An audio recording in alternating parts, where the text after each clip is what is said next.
Hello, everybody, and welcome in to episode 19, Squatters' Rights of Corsairs of the Rift.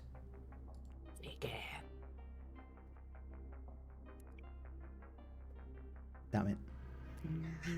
And that's when he said, I am the chicken. How are we all? How are we all today? All good in the hood? Smashing a burger into my face. Oh, Vibing and thriving. smash that burger. Well, nom, nom, nom, nom, nom, nom, nom, nom, nom, nom. Okay. Get it all over Yeah. those dirty lips. Mouth noises. Oh my God. Brought to you by Solution. I've just been making it awkward today. Just today? You don't say. That's a rarity. Shock horror. I am surprised and horrified in equal measures. Oh, I'm ramping it up today. you're ramping it up. Okay. Alright, it's going to be one of those days. I'm on board. Talking about on board, I think you guys are on board somewhere, or at least planet side. What happened last week? It's not a planet, it's a moon. Alright, it's your moon side then. Thank you. Combat continued. Dick. It started. It started. Fucking dick. Oh, sorry, I was unmuted there. Carry on.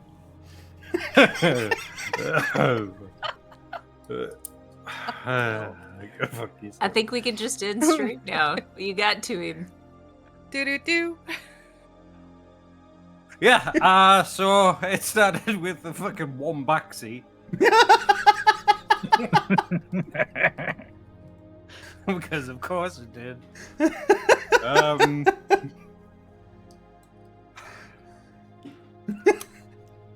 Yes. I don't even know what to say to that. But I actually do.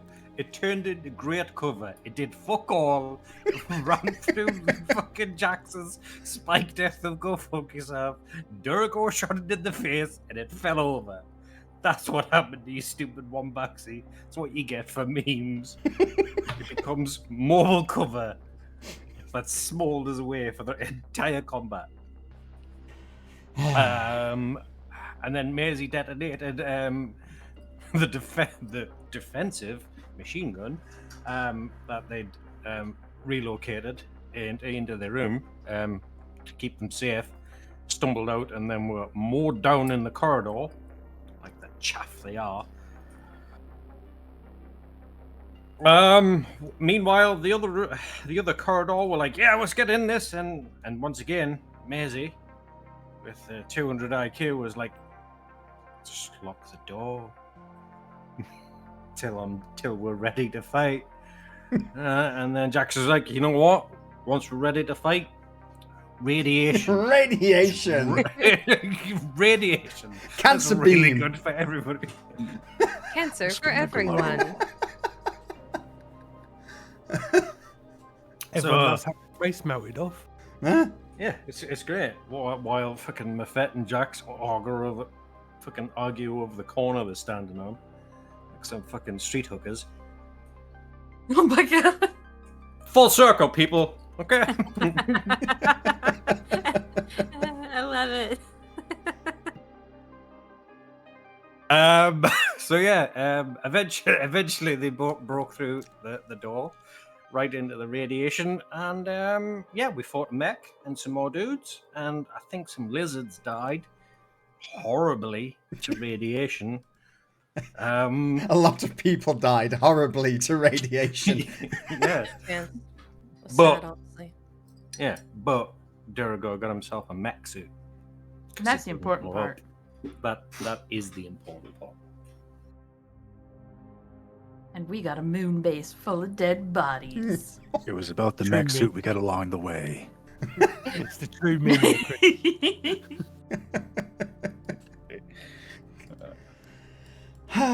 So yeah, pretty much. A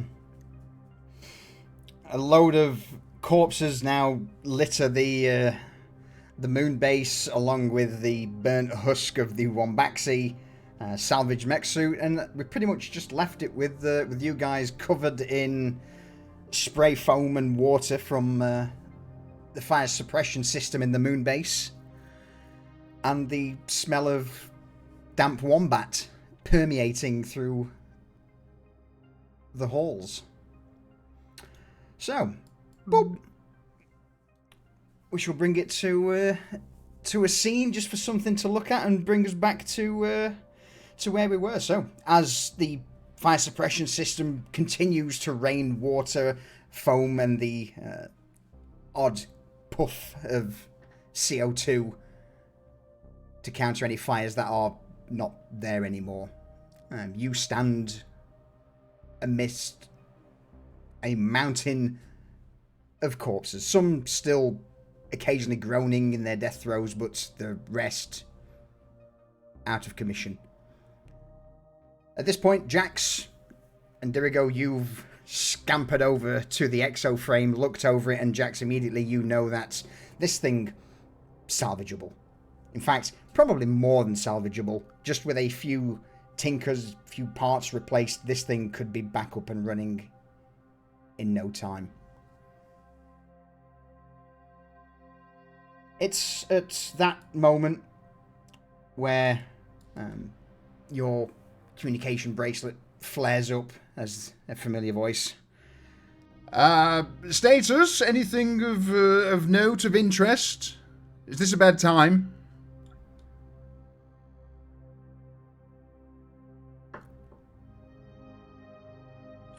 It's a bad time for them. Yeah. We're okay. We just being assaulted by the smell of burning wombaxi right now. A burning what? Wombaxi. It's like a big sloth creature. It turns out that they don't like fire very much. Who knew? I'm not sure what a sloth is, but it sounds like one of the... Maisie, is it like one of those wombats from the Solari Tales by chance? I'm honestly kind of offended that you asked me a question about Solari, like I'm some kind of expert or something, so I'm just gonna go over here. Well, I can't see you, so I assume that's on a corner? Are you hanging on a corner somewhere? La la la la la la la la la. She's like ignoring. Ooh. All right. So is it safe for the rest of us to step in the base, or are we holding a little longer? Give me just a minute. I have an idea. I thought you weren't talking to me. I'm not talking to you. I'm talking to everybody.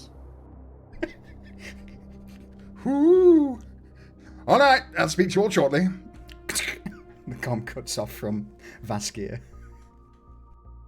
So, what Maisie wants to look at, if there's like emergency evacuation airlocks anywhere, so they could maybe potentially eliminate the gravity inside and float all the bodies out into space. Well, what I'll do is I'll bring us back into to where we left off. Unless anybody else has an idea about what to do with all the bodies. I mean, some of these are processable, like chicken, porcine, whatever. But most of them we could just, incinerate. I'm pretty sure there's an incinerator here. Somewhere. Oh, yeah, incinerator's probably a better idea than what I was thinking of. I mean, I was just gonna drag them out the airlock, wait for them to freeze, and then kick them into fucking space dust. That's also... That's I like the directions you guys are taking better than the direction I was gonna go. And then she'll just send a group text to the entire crew that says safe to join or safe to board. Enter, that's the word. Just put another option out there. You think if they have a giant garbage disposal, we could just put them all down? Murder. Judas, no. I don't know. I don't think we checked out here, right? We've not checked Take a anywhere. look. That'd be convenient. Hang on. What? Did you turn the radiation off? No. Garbage disposal, do you think it like kind of puts them all in a nice neat square? See where Echo is? I wouldn't eat anything in this corridor. It might be a little bit spicy. I think most of the ones that died in this corridor also had come through the radiation. You know, they might be pre-cooked. Got a point. I would check it. I'd check it with your radiation meter before you Oh yeah, we're Start- not eating any of these. Any of the Oh, ones yeah. that are no. Hey, this guy looks like Art- cracklings art- already. So, Echo, I'm going to go for, since you're currently What perusing. the fuck is in this room? I can hear the giggles in your voice, Solution. So, with Echo currently in the process of making his way round the side part of the facility, obviously the first room you pass through seems to be a control room, then a storage room, before eventually you step into what appears to be a makeshift bay. There's a couple of cranes that are on the wall that have what look to be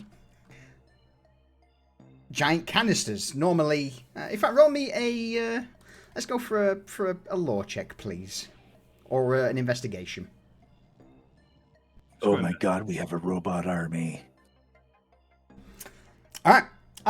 These things are small pods that typically house almost like cryopods, little escape pods. A lot of them seem to be unused, but you get the impression that whatever was perhaps made on this or in this facility were shipped off to distant planets or elsewhere in these pod-like shuttle, or these basic escape pods. But in a nutshell, you ever played Half-Life 2? You know, the head crabs that come in the pods? Yeah. Imagine that. Imagine, sort of animals or creatures being stuffed into a pod and then shot at a planet to then open up and then do their business. Now, granted, as you look... Weaponized one backsies.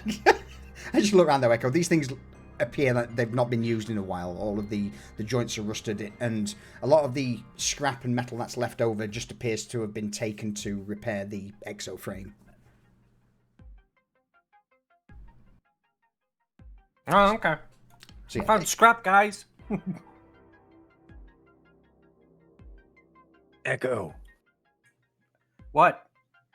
come here. Wait, where are you? the last I think room. I found your family. What? Oh. Fuck. I thought we were a family. Last room you step into appears to be more of an armory. There's a lot of EVA suits that are lined up on the walls, along with guns and whatnot strapped into shelvings down the centre. But so yeah, if anyone ever did need to do any EVA stuff, this would be where they got their suit from.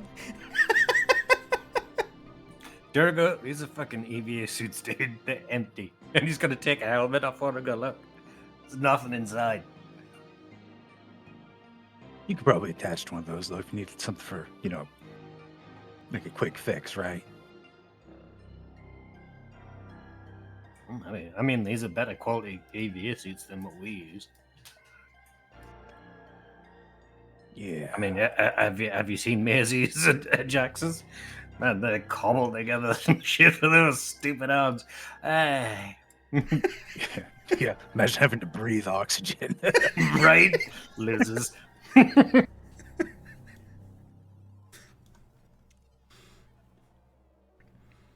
It's all clear down here.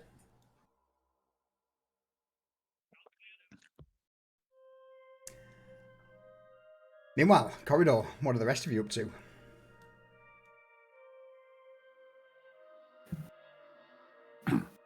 Jax is walking up the other corridor, just executing people as he goes along.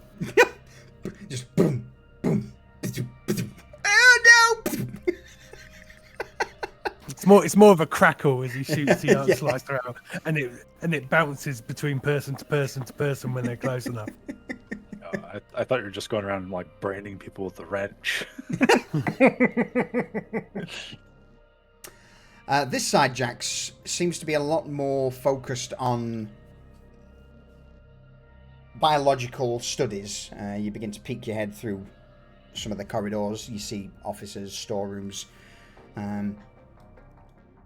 It's as you get to where you are now, you peer into this room where on an operating slab, it looks like there was once a turret set up there, pointing out the door that's now in multiple pieces. Large chunks of metal are stuck in the walls, and a trail of blood from the people who were in there when it went off. Maisie's earlier handiwork. Maisie, I found your turret. Can any of it be used for scrap? No, it's gone. You melted. It did its job. Oh. What did I find? Where are you? Is the question. I'm near the living quarters.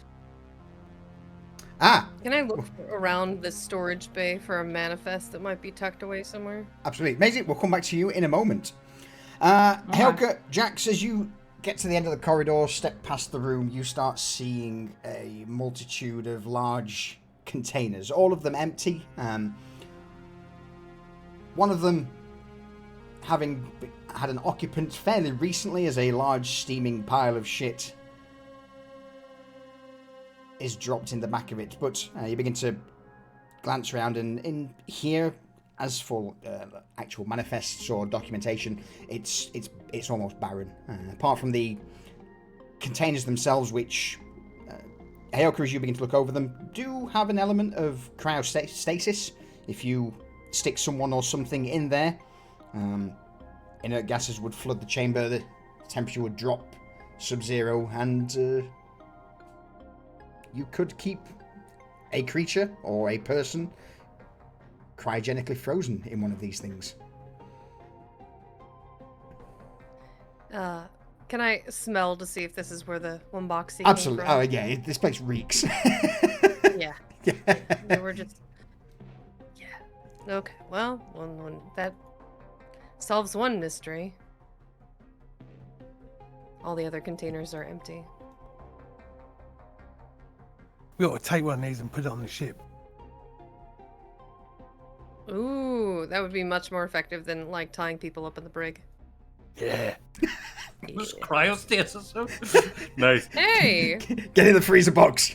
We don't have to feed them. We don't have to listen to them talk. We don't have to have the dog keep an eye on them. It's great.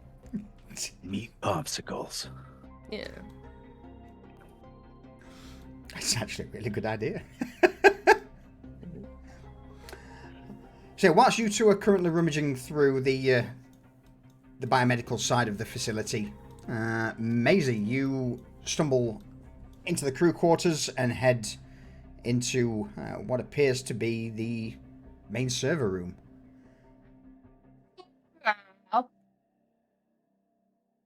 I'm sure that was the sound of excitement or of burger in mouth. I feel like that was the sound of her merging with the system. Excitement for the burger. Maisie. Nom, nom, nom. Maisie just says, I'm gonna be busy for a little while, guys. And then she'll pull out a tether from somewhere, hook it up to an actual data pad, plug into the server room, and just, like, look through fucking everything. Like, she is going information diving. Beautiful. Let's have an investigation and a tech check from you, please. Okay. Investigation's really good.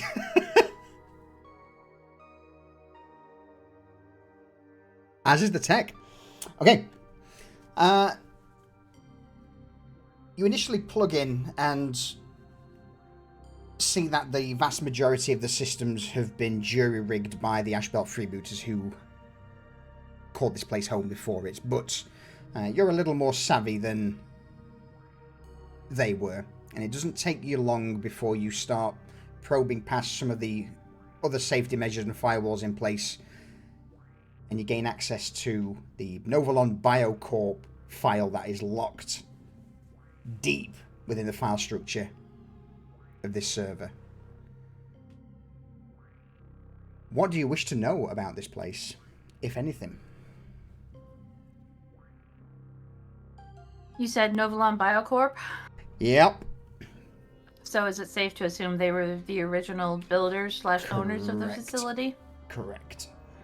So so there's a couple things she wants. The original schematics, so that if there are any hidden features of the HAB, of the whole setup, she can look at it, like any hidden rooms or dangerous areas or shit like that. And then she also wants to get a history of the commissioning and decommissioning of the facility. Yep. And then Well, we'll go through the like if there's we'll go through the first ones, the first bits first while it's fresh in my mind. So, okay. with regards to any additional facilities, no. There used to be another 2 facilities within sort of 10-15 minutes driving distance, but during the decommission period, those 2 that were acting more as storehouses and as holding chambers were completely removed. All of the cryostasis pods were taken out, everything was shipped off world, and whatever was left was basically left here on this base. Okay. It then operated for roughly 20 or so years before eventually Novolon pulled the funding, and instead of decommissioning the base and stripping it down, it was basically just left where, at that point, uninhabited for easily 50-60 years. And eventually, when the Ashbelt freebooters came along, they spliced into the server and into this base, and have been using it as their own base of operations for the last sort of 5-6 years. Okay. And there are no security protocols still in place from No, everything was completely deactivated. There are a few identification tags for the buildings, so and employee numbers and details that you could scour. So if you ever needed to pose as an Novolon employee, you've got roll me a d4. I'll take that.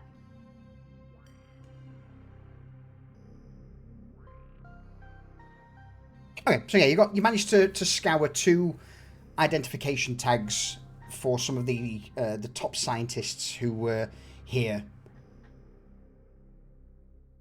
during Novolon's operations. There's no pictures, there's no details. Names. Give me some names. Give me 2 names. You fucking put me on the spot. Absolutely.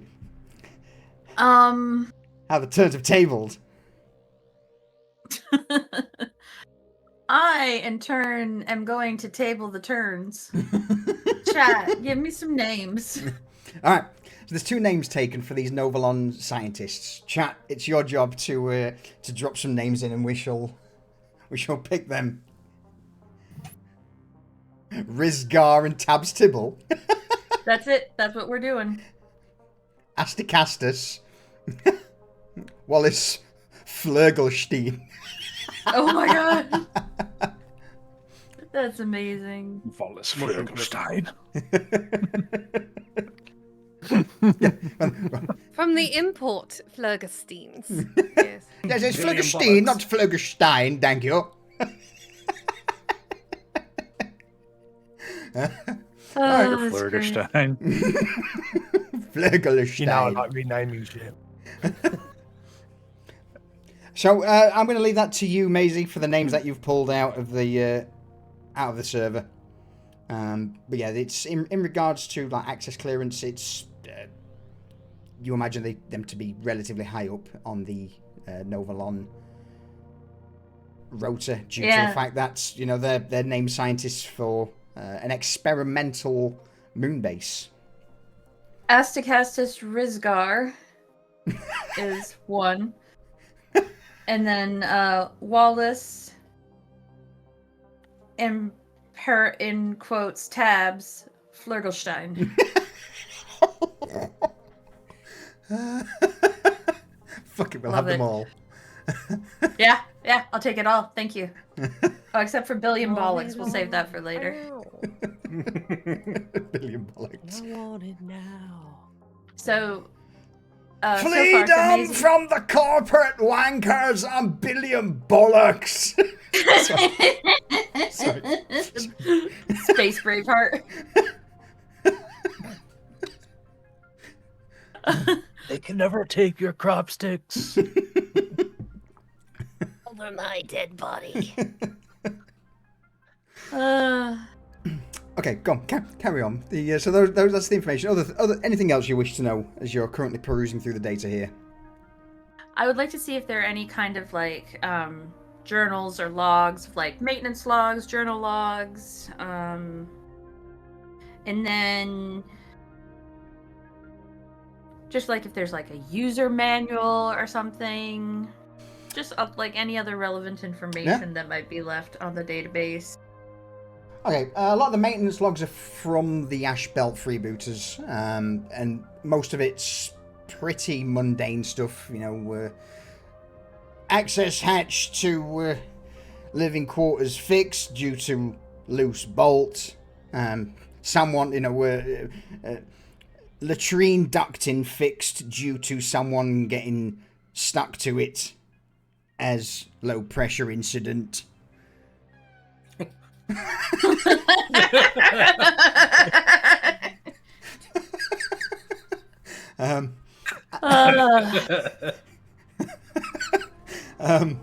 yeah, it's been rudimentary kept, and yeah, okay. But as for the purpose, a lot of the more scientific logs and journals appear to be more based on bioengineering.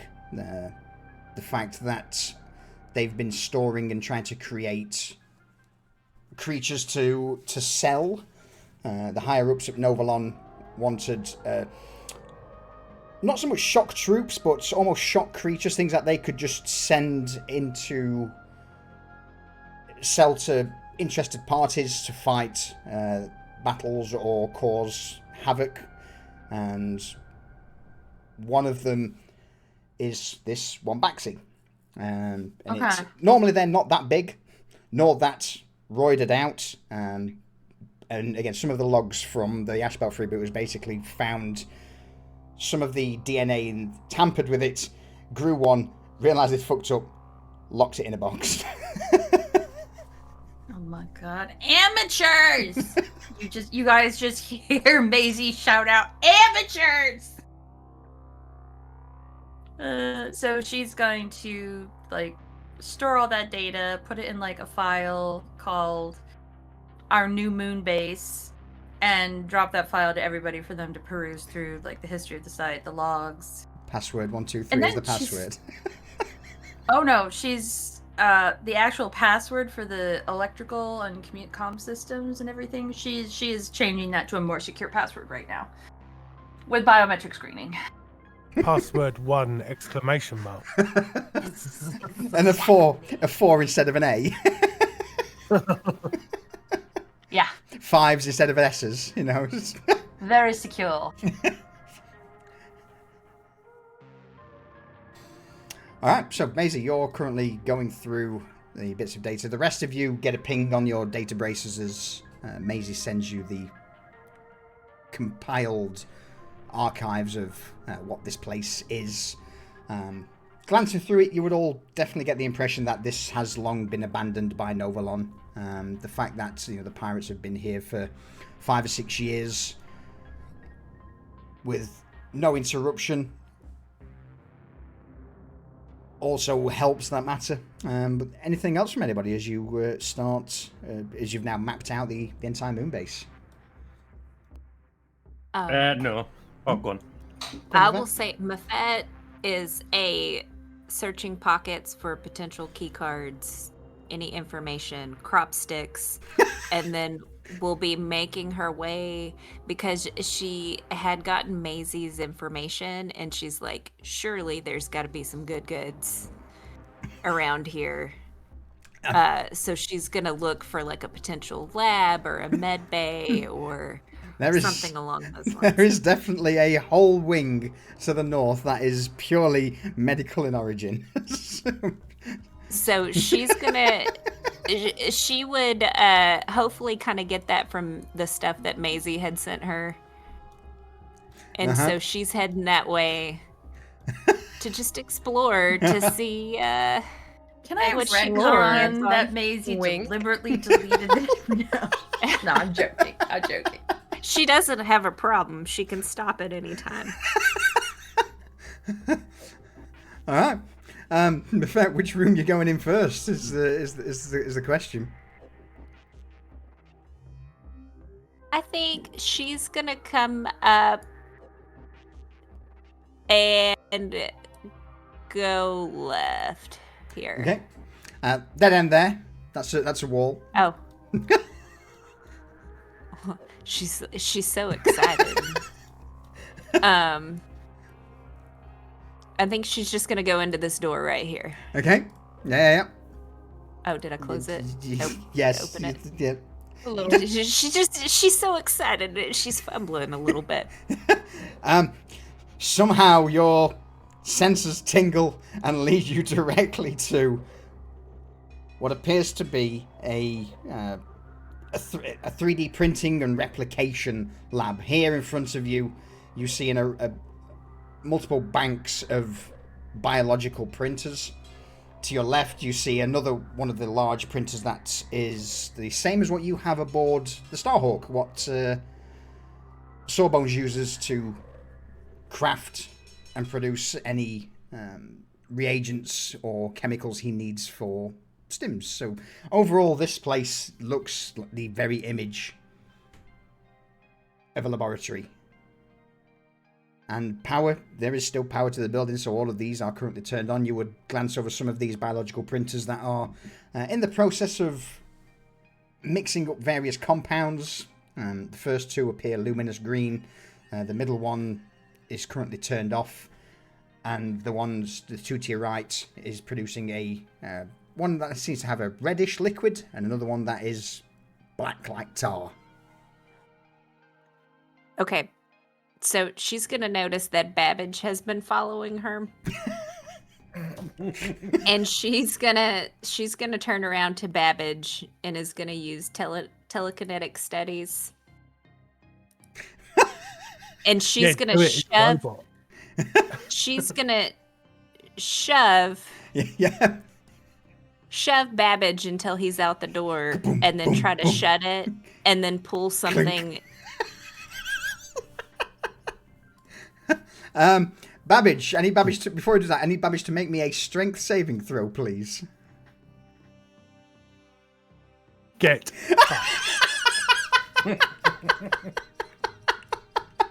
Even with a -3.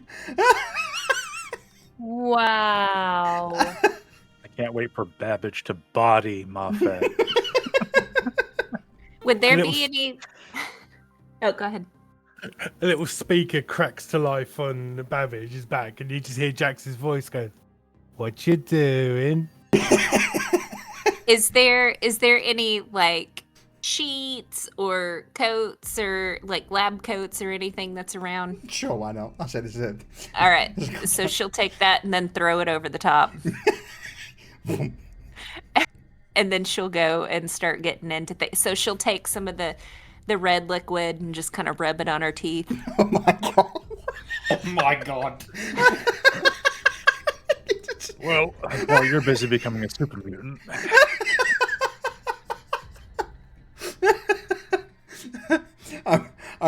I'm going to say, just as you throw the coat over Babbage, run to the printer, open up the container with the red, you stick your finger in this jar that's currently being stirred, and imagine like two little spray nozzles just spraying into a container and mixing stuff.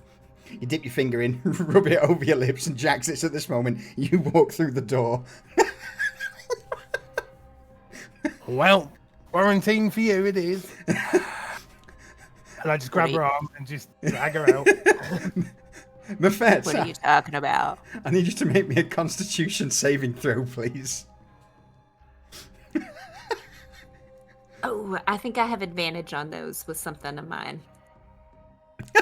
I'm a drug addict. That's why I get advantage. No, I think I have some kind of feature that gives me. The meth, not even I once. mean, Warcaster. I think it is for. That's for No, I spells, don't have not- That's for Warcaster. keeping I don't have concentration. Warcaster. Yeah.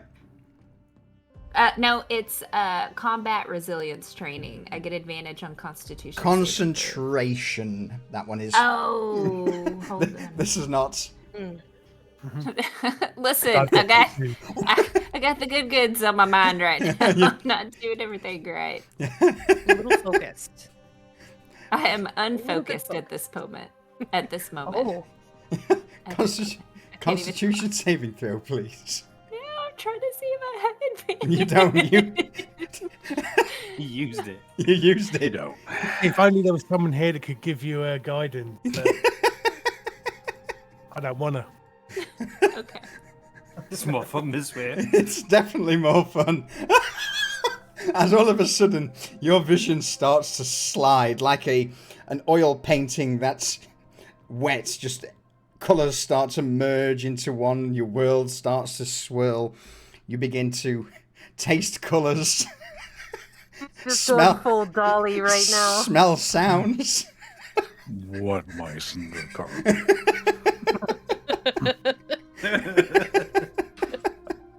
Jax is just going to grab her with 2 arms and start dragging her to one of the stasis space. Easily done because Mafet, your body goes completely numb. Like a puppet whose strings have been cut, you just fall into Jax's arms. Come on. If you're a good girl, I won't put you in the one with the poo.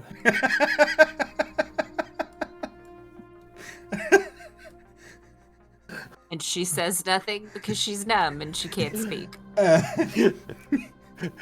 So, until she can be checked over by Sawbone, she's going into stasis bay. Then we'll take you back to the ship.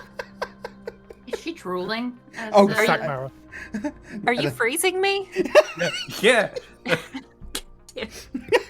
wow, look at the time. I got places to go. Don't ask questions. Before you slam Mafet into this cryopod, you would see her arms start to bulge, her muscles start to become defined, and sort of purpley, bluish, luminescent hair would start to sprout all over her body. Oh my god. I'm like a purple minion. Sorry. Go ahead, Jax. You can take one look at that and go, nope, and hit the button. There's a moment where the like a glass shielding drops in front of the cryopod, and then all of a sudden the entire chamber is just blasted. Before the thing down, Jax is going to put his hand on the glass and like look at it, like from effect to put her hand on the glass that next to his. But she's numb. She can't move. So you just get like just these kind of puppy dog eyes looking at you. And Jax is just going to grin and flip of the bird and then press the button. No. Ah, man. Hey, what the fuck was that sound? Quick, I may have accidentally walked over a corpse. Now I can't move my character anymore. Where are you? The junkie stuck her fingers in goo and then chucked it in her mouth. Look, yeah. There we go. I'm free now. Thank you. You're welcome. She did what? She put her fingers in red goo in the lab and then licked her fingers. Now her arm is swollen and got hair on. She's probably mutating into something horrible. Yeah, so I've frozen Not in her ass cryo. in cryo to take in her back in cryo. the ship. Jesus. So my question is, how long are you going to be in this base for? Because I don't really want to lock Mafet out of any Long RP for, you know... No, I'm going to take her straight back to the ship now. Okay. I mean, if you guys have to do, she did it herself. I only put her in there. It's for One of the comedy. smaller pods we were gonna plan on put on the, on our ship in the first place. Yeah, we're going to take one of these back anyway, in case we, Okay. for bounty. Dead Do you or alive wanna- bounty. Huh? Do you want to route some like power, battery cell situation on this, and then let's use this one to take it back to the ship, and then we could just medevac her to medbay while she's still a popsicle. 100%. Sawbones try to unfuck whatever genetic damage he did to herself. Yes. Between my strength, Dorigo's Self-repair. mech suit, and Hera's mech suit, we can get her back on. Absolutely, yeah. Yeah. Brilliant. When Maisie hears what has happened, she's gonna go back and check through her notes and specifically search for like what that syrup might have been, and if there was an emergency kill switch they could give her to stop the mutation. It's basically space roids. It's a high dose of stimulants to enhance muscle growth and stimulates the part of the brain that controls rage.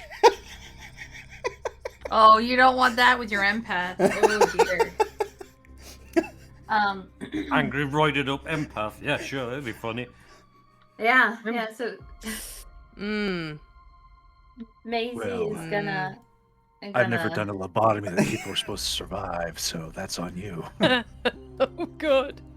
Well, She's going to have a moustache like the Monopoly guy. luckily, Mafet, roll me a d20, please.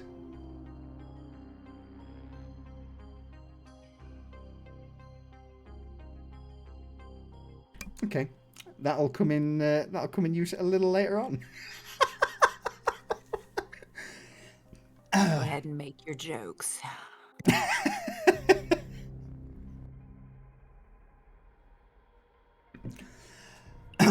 Alright.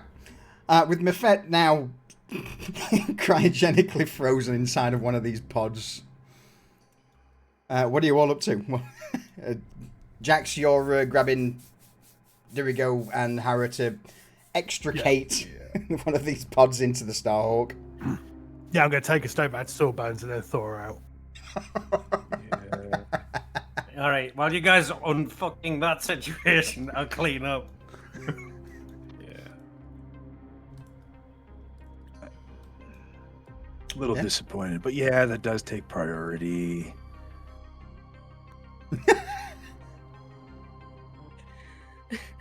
So yeah, Dirigo's gonna go, like, hearing what's going on, he's like, all right, that sucks, but he's gonna help Jax make sure that everything gets done, and Muffet gets somewhere where she can be examined, because we don't really need her turning into a giant roided out wombaxie or something.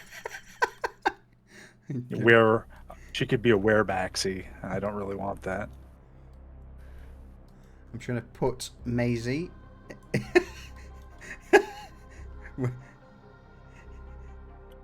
in the cubicles. There we go.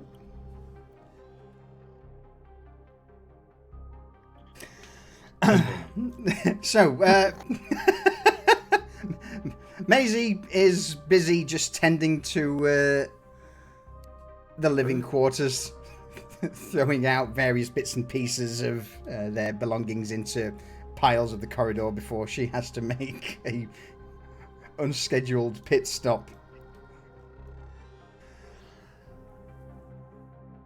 Aboard the ship. Doesn't take too long for Dirigo, Jax, and Hara to drag Mafet's. Bear with me. I've got to try and find everyone aboard the ship. Yeah, you know what? We'll just get rid of everyone and bring them back in. That's the easiest thing to do.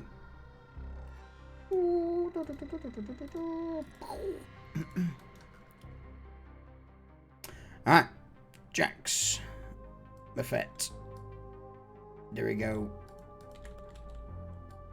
Hara. Yeah. As... Oh, not blooded. So what am I doing? Yeah, I'm bleeding out. As you drag this container aboard the Starhawk, Jax, you begin the powering down procedure of the cryopod. As soon as the door opens, you see a shivering Buffet, who's still high on whatever it is, considering you froze the process almost immediately. Drag her into the Sawbones' room. Hara immediately looks at Buffet like, what's happening? What did she do? Sawbones, she's turning into a weird backseat. We can't have that. They're terrible co-pilots.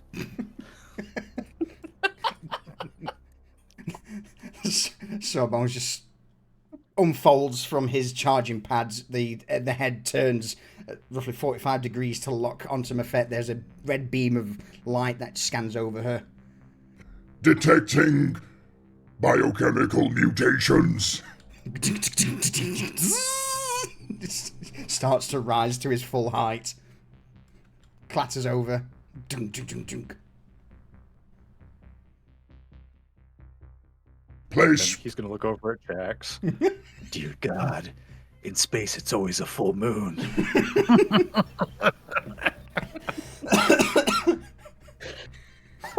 Oh God. Oh my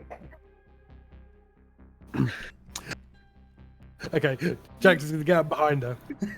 And with two arms, put her in like a full Nelson. And with the other two arms, he's going to grab her arms.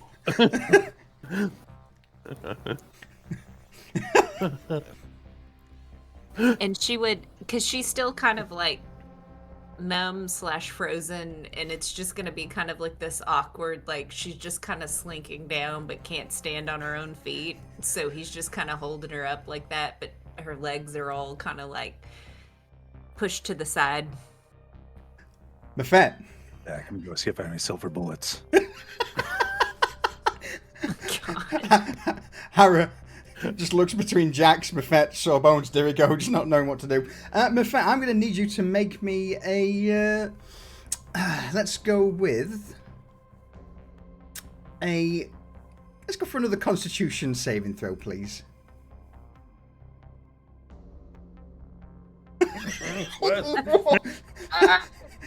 Your consciousness begins to knit together. You begin to see Sawbones. There's a vague resemblance that you know it's Sawbones. You feel something around you that's holding you in, something unpleasant. It's like, oh, that's uncomfortable. You try and shake it off. For Jax, Can who's she current... say something? Absolutely, yeah. She can feel the anger kind of rising up, and she looks at Hara and very angrily says, "Put a crop stick in my mouth now. Light it." Roll me intimidation.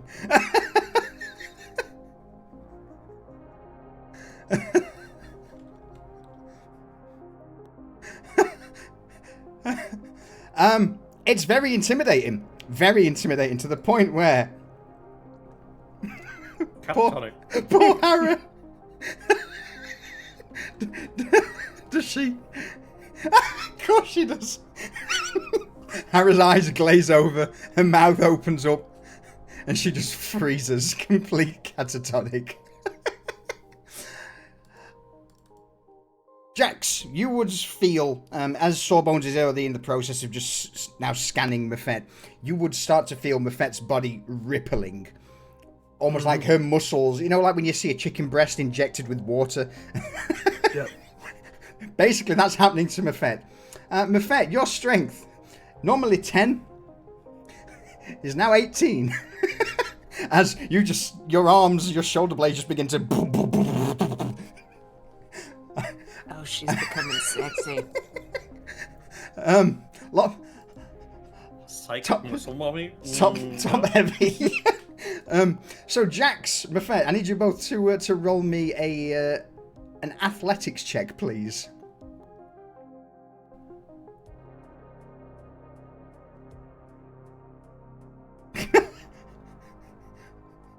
That's not good. That's not good. Less than ideal, I'd say. Yeah. No.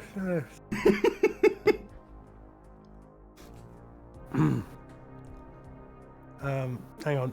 So good. Sorry. So athletics. Yes, please, athletics. That is a pure. My athletics should be +4, not +1. You're right. It should Not that be. it makes any difference. So, what's it look like, you two? As Mafet, you will be able to break out to the call of Sawbones. Do not resist. Stop resisting. So, since he has her kind of like in a, I'm assuming your arms are like under my arms and then like where the hands are on top of my head, right? Like kind of holding me like that. So she's going to take her hands behind him and grab him by like the shoulders and then just sling him over the top of her. Really? Want to play it like that? She's enraged right now. And she's like, get the hell off of me. Oh no. Boom. Trank her. Now. Understood. Sawbones' arms fold to its side, and then from out of the front plate, you would just see another arm pull out what looks to be a pistol, and he will point it at you, Mafet, and he will attempt to shoot you with a trank dart. Do you do anything? Yes. Because she's so furious right now. She's gonna try to just swat it. Alright. Ability saving throw of your choice. Probably dexterity, I would say.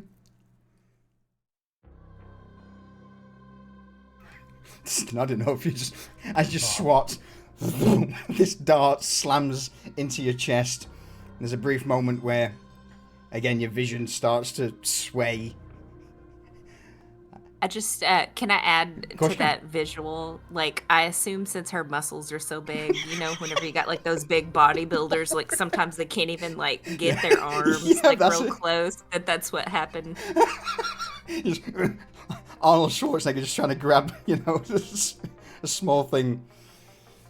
But yeah, your vision starts to go white at the edges before eventually all noise turns into static and you just drop to the ground. Also out cold.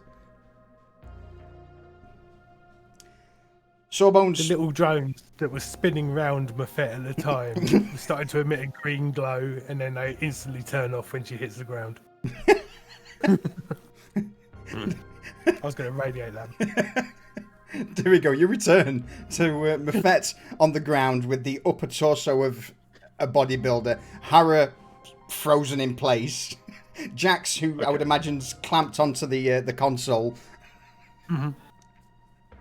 So the thing he's retrieved from his room is a one of those squeeze bottles, like not like a big one, but like a vial of colloidal silver used for like heat transfer, you know, with energy weapons, and he's gonna just like basically just push it right into her mouth because he thinks that she's a werebaxy. Like, is that gonna poison her? Maybe. God. Probably not worse than whatever else is going on with her, though, so. But it'll be all right. What happens now? I mean, go on with that. we're in the right area for it to happen. So go ahead, just inject me, douse me. Let's go. Yeah, that's what he's doing. It's basically ends up being like Fury Road with Immortan Joe like spraying the chrome all over their face. Like Shining chrome. Oh, On Mad Max. yeah. Yep, Yeah. exactly. Yeah. All right, we gotta get her on the table. And he's gonna start trying to drag her over there. Boom, boom, boom. We'll put her down, restrain the shit out. And then,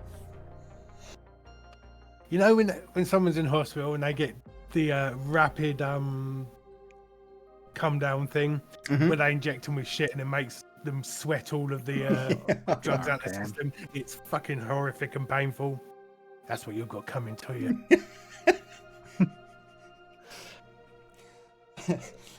So with her on the table, Sawbones will now get to work. You know, a multitude of syringes, just like a spider. You know, Mephet's the fly, Sawbones is the spider in his web, and probably not what most people want to see, as this mechanical monstrosity begins to loom over you, Mephet. On the plus side, what I am going to say is that 12-year-old for the next 12 days, you are going to be strength 18 as you are jacked up. I'm going to be arm wrestling everyone. While she's unconscious, I'm taking a crops. This retaliation has gone too far. Picked you up, throw me across the room. They're going in the incinerator. You're going to regret that for the next 12 days. Yeah. Actually, uniquely equipped to deal with that. So yeah, basically, Mephet, until the various reagents that Sawbones will manufacture kick in and to repair the genetic damage, for the next 12 days you will, basically have a strength of 18, but giant muscle mummy arms. Jax is also going to make her a sign and wait and put it round her neck. And it just says, "I'm a junkie and I can't be trusted on my own." Are her arms so big she can't take the sign off? It's a fucking she can't reach over. I'm assuming her neck's real big too. And Yeah, it's kind of yeah. tight, You're like a fucking triangle. The wiry legs. The Wiry Muppet legs. Dorito. Yes. No, you could try 100% walking around on your hands like a gorilla. Gorilla tactics, remember?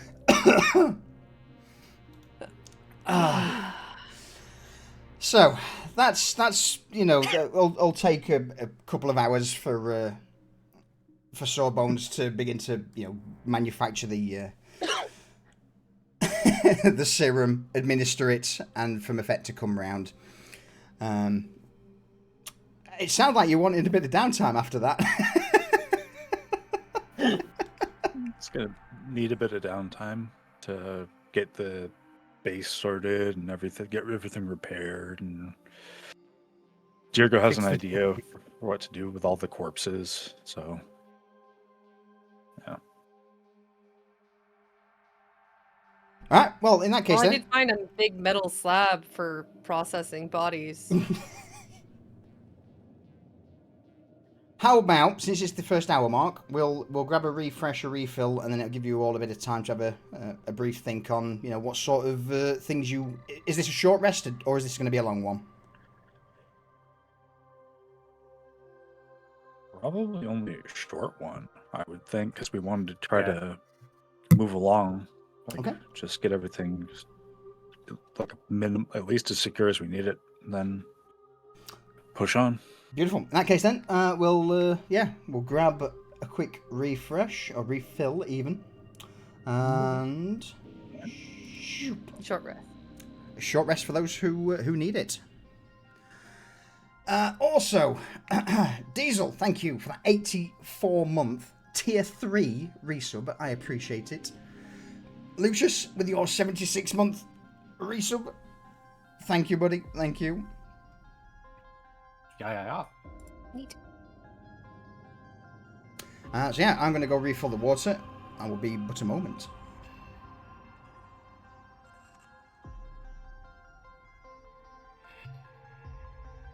Oh. Oh.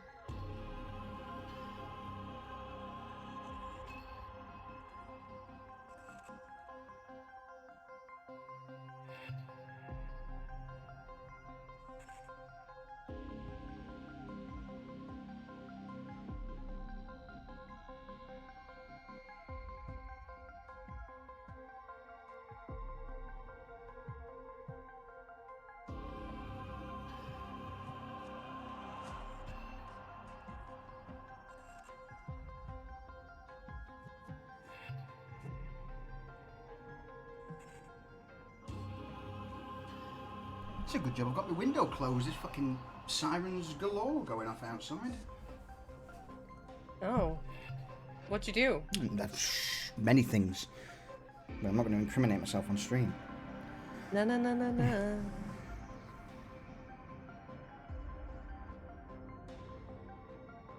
Oh dear.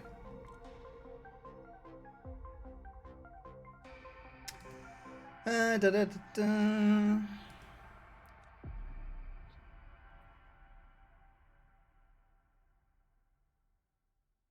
Okay.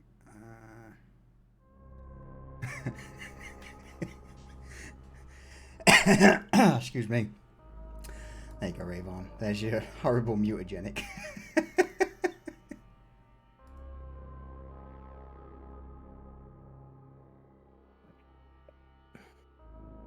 Just out of interest, how many crop sticks did I nick? I'm not sure of the exact number she's got. Bear with me. Let me see if she's been keeping tabs. We're going to do some positive reinforcement. You've been good. Have a crop. She has 27 in her inventory.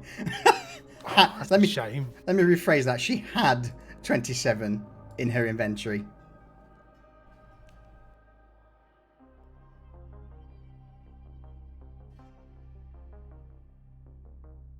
Okay, I'll Can put I all.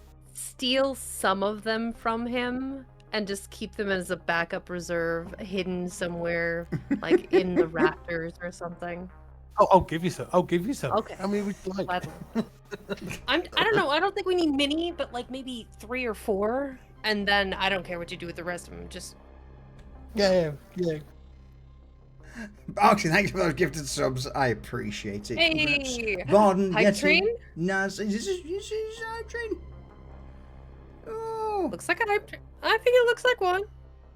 Misclicked and used hardly. I don't believe that for a single moment of it being a misclick. You know what you want. You know what you did. Thank you. I appreciate it, buddy. Do you think this would make it a hype train? No! Damn it, Max! Thank you very much. I mean, that may be choo-choo time. Might be. Thank you, everybody. I appreciate it. Choo-choo. Choo. Right, let me throw in crop sticks Nice. into your inventory. Yeah. Give what 4 or 5 to Yeah. Yeah. Cora. Yeah. You're not wrong, Eddie. Raymond! Thank you. Boxy Vex, Raymond, thank you. I appreciate it. You don't have to, everyone. You don't have to. Oh, we unlocked 2 emotes for chat. Well, shit. That's kind of cool. Okay. Yeah. You're only having them on a discount. That's appreciated. I mean, yeah. Thank you, Bezos. Is there Thank you for the opportunity. Bezos box? Well, might as well then. Oh, you son of a bitch. God damn it, Bob. hey, now it's a party. Yes, show, dance for me, Jester. Dance. Just can't resist a sale. We'll come back. Welcome back, Maisie. Oh, I may not be here for long. Oh dear. Oh no. Oh no. Did we short rest? Yes. Mafet is now a Dorito. Okay. For a duration. For 12 days. I'm tasty, sexy, all of the above. Yes. Yeah. Do you have a spare muzzle for the pupper? Because we should get her one so she can't spread the curse of weird lycanthropy to anyone else. Wait, am I contagious? I don't want to take the chance. You know, I found what could only be described as Wombaxi fanfic on one of those servers, and this explains a lot. Don't know what that is, don't really care. Moving right along. Mutagenic compounds have been isolated. After effects will remain for up to 12 days. If she bites someone, will they turn into one of them? Negative. Actually, hold. Calculating. Let's test it out. Who wants to give me their Dibs. hand? You want me to bite you, Hioka? Hey, joke's on you. I might be into that. Do you also like silver being shoved down your throat? You think it's not my first time? Come on, look at me. I'm learning a lot. Fucking organics are weird.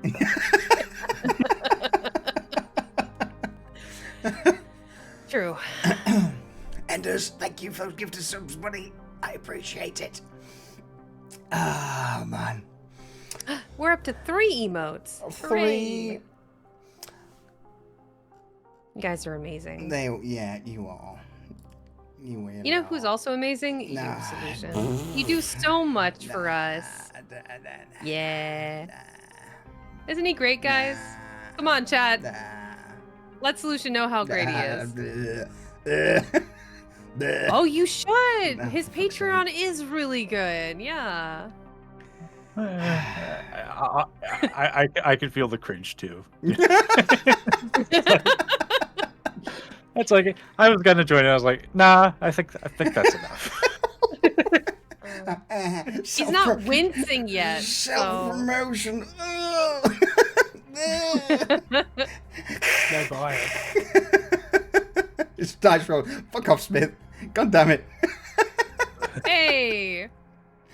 As long as everyone's having fun, that's all that matters. Also, and how come just Smith didn't catch one of those fucking gift subs? I know. Weird. Like how? So in the beta that is underway right now, they are rolling out a thing where it will only be gifting subs to active viewers in your channel. Why that's not been a thing, I do not know. Because Twitch. Yeah. Because Twitch, yeah. Because Twitch. All right, with the sort of, slapping my arse, saying good job. I appreciate it. Thank you, everyone. But I can't do it anymore. I can't do it. Let's crack on. Do you want Alright. Mafet to slap your ass with her newfound Hell no. strength? I'd watch that. That'd be hilarious. That's a trip to A&E right there. That's, slip discs and everything. Turn me inside out. Aw, giant bitties. Giant heart. Okay, yeah, thank you. I'm glad you That means a whole lot.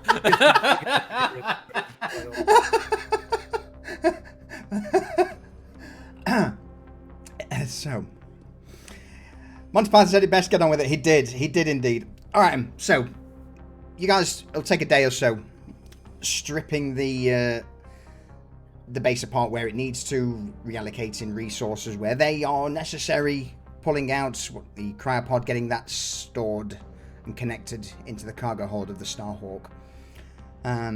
During this, you'd all obviously have a chance to find a little bit of kip time, bit of rest, recuperate. Anything else anybody's doing during the downtime at the moon base?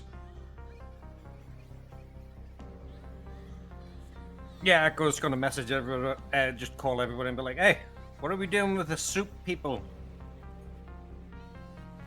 Oh, The I'll radioactive take care soup of 'em. people? Yeah. Yeah, I'll just drag him out with the EV soon. I'll take care of him. Alright, go. Yeah. Cellular degeneration is still happening. They're turning into... It's disgusting. It's probably the Soup dumplings? Just about. Yeah. Yeah, so Hmm. effectively what Dirigo's going to do is he's going to pull the Wombaxi and everything out there. And he's going to do something that's kind of morbid, but he's going to basically put them in a big kumbaya circle with each other. A little ways away from the base, so that his thought is if anyone finds it, they will immediately want to leave. Echo's gonna help you pose them, because that sounds like fun. Yeah, like arm in arm, including the Wombaxi, like they were all out there together. And then he's just going to leave them there. The one boxy in the middle, you know. Maisie. charred- Oh, go ahead. I was just gonna say the charred one boxy in the middle being like the fire that they were kumbayaing around. The god they Well- were proffering themselves to. Go on, Maisie. Maisie sees them do this, and when they come back in, she's like, you could pose them like this scene here, and like holds up a page from the Womboxy I don't need to fanfic see she your found. fanfic. I don't care what that is. I don't want to look. Gee, that's a lot of words. And pictures. Too bad I'm not reading them. Yeah, I'm just gonna go find Jack so he can scrub my fucking optic nerves. And that's disgusting. Ew, Maisie, what the fuck? It's like watching a planet implode. You can't look away. Hiyoko would probably appreciate this. I'm gonna You go see know, what she thinks. Echo can actually have parts of his memory erased. I can't.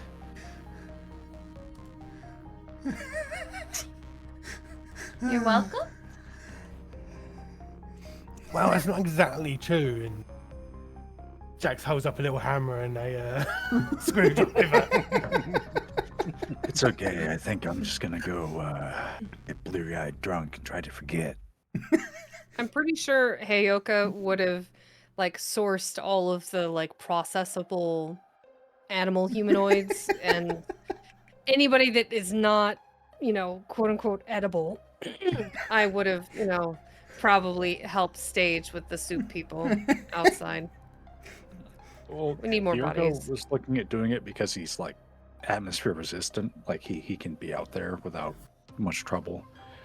But I think that all of the animal humanoids on the base were all affected by the radiation. Everybody in the other corridors were like basically human. I'm pretty sure we had a couple of animals in that first wing, and there were at least two in the the bio center, but everything in that left wing, Yeah. they're all soup people. Pig boy Yeah, well, that, and one of the chickens within left, they're definitely soup. But you had a cat person, and some others, and the scaled ones. But there's there'd be enough for you to acquire some jerky material. Supplies. Yeah. Yep. Yeah. Talking about jerky material when it comes to the galactic version of R34, Maisie. Yeah. God damn it! Why? What? Why? Why is that a thing now? Oh. What did I do?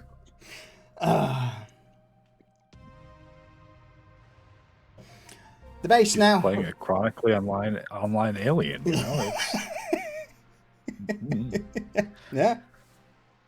Yeah. Yeah, that's true. She's a youngin.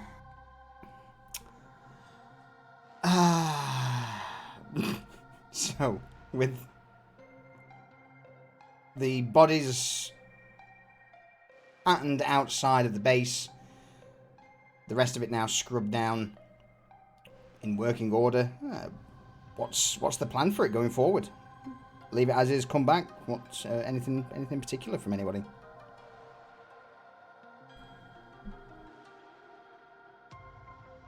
Are we gonna store anything here, or what do we want to do with this? Is this just a backup for now?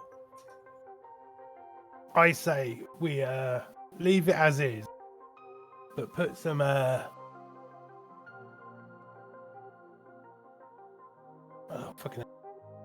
early warning systems in, so we know if anyone enters while we've not been here before we store anything important. Yeah, I like that, Jax. Also, do you think maybe we could like rig some of that plating to make it less detectable? I think maybe we could. I think that'd take off a lot of it. Sticks out like a sunflower in a grass field. Well, the thing is, if we didn't know this was here, we wouldn't have known this was here. Yeah. Yeah, that's true. Yeah, if we just power it down to its like tick over setting of nothing like projecting out, no one will find it. Yeah, I can set that up. Listen, Do you want to put like any surprises inside the front door, Jax? hold up before we do that. Feeling really strong right now. Do we need to replace any furniture? With what's on that ship? I can switch it out right now. I mean, if you guys want a double bed for your rooms, there's double beds in those bunk rooms. Well, I kind of claimed one as my own and like shut the door and biocoded it so only I could enter. But anything else in the other rooms is fair game. Well, objectively speaking, are the things like the bioprinter and stuff there like better grade than what we have on the ship? Yeah, absolutely. We could swap out some things out. Better medical facilities. Maybe get more bang for our buck with Sawbones' supplies. Yeah, stronger things come from better equipment, huh? Stop flexing. And she is like, and it's like, you know how she would be like making her peg. Well, it's not pegs. It would be her breast. She's making them bounce. The pecs are the part under the breast, making them bounce. Yeah, they're she's still making there. her pecs.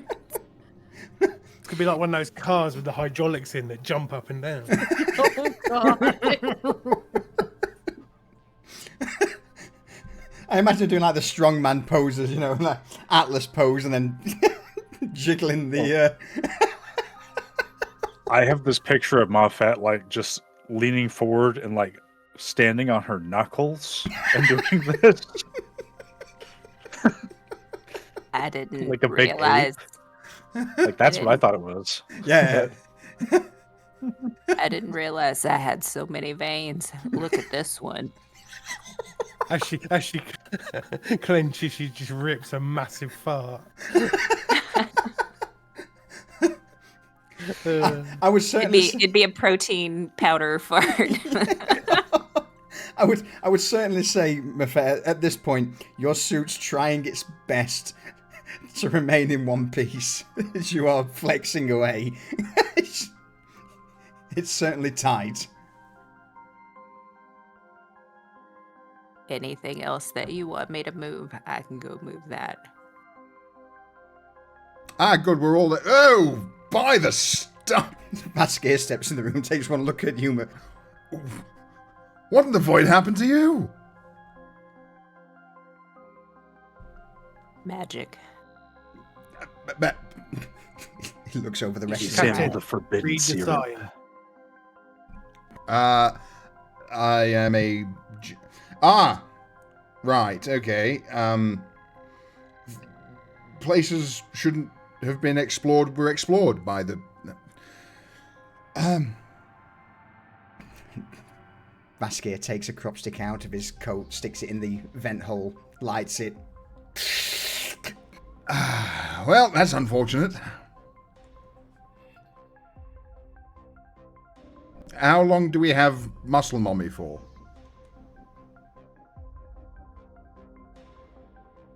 I don't like that fucking nickname. Indeterminate. So this is the new and improved Mefet. It'll take some getting used to, but all right. Well, go on. They said Sawbones said about 12 days to maybe 2 weeks. It's going to be an ordeal. You see Vasquez Bouts of anger. head tilt to the side slightly as he looks up and down. No, actually, it's not a bad look. If And at that, you just see Vasquez reach down to his augmetic legs, flick a couple of levers at the side, and it detaches his legs, and he hops off of his augmetic legs onto the ground. Vasquez, outside of his legs, is a sight to behold. He is a species known as Morvain, and Morvain look like kind of a little bit like Mefet does at the moment. Big upper bodies, long arms, and then at the bottom where his legs should be are just two very small, very minuscule, tiny little feet. So Vasquez starts to lumber around on the ground using his arms for locomotion. it's just like this, Mefet, you know. And he approaches you, Mefet looks up at you for a moment. I mean, I'm not. It's not a bad look. It's not a bad look by any means. Oh God, are you gonna fall? Oh my in god, love you with me? unlocked a new kink for the captain? Fuck know. my life! It's like Please your don't twins. stare at me. Don't stare Fucking at me. organics. Well, Yeah. When he starts doing that, if Deer goes in the room, he's going to leave. Yeah, And just yeah. go and find something strong and probably not very healthy to drink until they're ready to leave. But just to give everyone the quick overview of the Morvains, they're thin, uneven builds. Most of their mass is on their shoulders, upper bodies, and arms, which are overdeveloped, and their legs are small, mostly used to keep balance rather than locomotion. And yeah, without the augmetic legs, the way Morvains move is like a gorilla, knuckle dragging. So you've just got Vasquez who's knuckle dragging along the ground, looking over Mefet. The rest of you like, no, fuck this, we're out. Depart. Wait, fine. I know I don't decouple very often. Didn't think it was that bad, but food for thought, Mefet.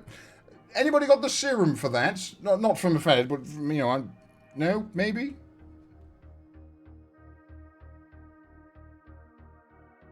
Jax is seriously thinking about loading himself in a missile launcher and firing himself into place right now. Absolutely confused right now. And it's a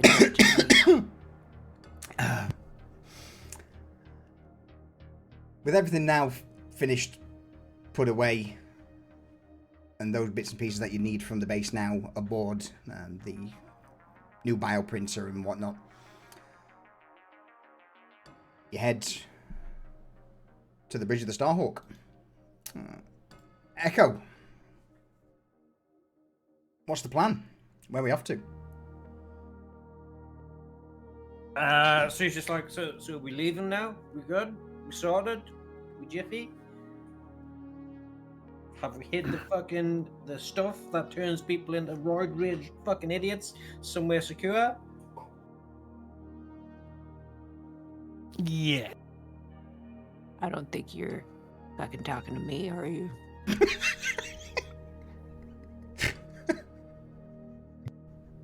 We are definitely not giving it to you. Your muscles makes you less useful to me as a co-pilot. You can barely sit in your fucking chair, right? You look ridiculous. And like her fingers would be all swollen up too, so like she's She just got like sausage fingers and trying to hit buttons.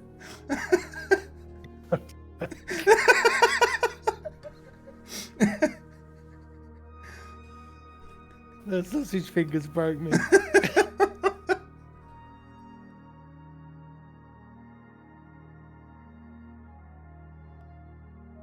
Just don't touch anything, okay?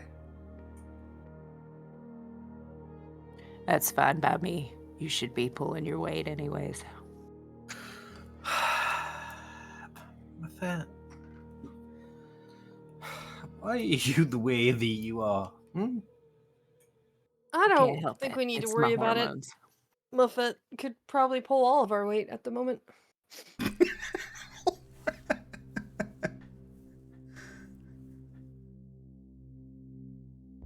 Alright, we leaving this fucking rock behind? Yep. Alright, cool. So we processed the cryo, I guess, prison. I don't know what else to call it. And so now that's down in storage bit. Okay. Correct, yeah. Wide up and good to use whenever you need to. Size-wise, it could easily fit the Wombaxi, so you could probably fit anywhere from, I would say, 6 to 8 people in it without a problem. More if you got them to, lay down like sardines in a tin, you could probably squeeze 12 to 15 Get in there and people sardine it. yourself, motherfucker. Yeah. Yeah, like the fish you see at the frozen fish at markets. If you packed them in tight, you could probably get a few more in. The bounty retrieval device. It's not quite a chamber. I've just got this image of like loading people into like server racks and wheeling them in.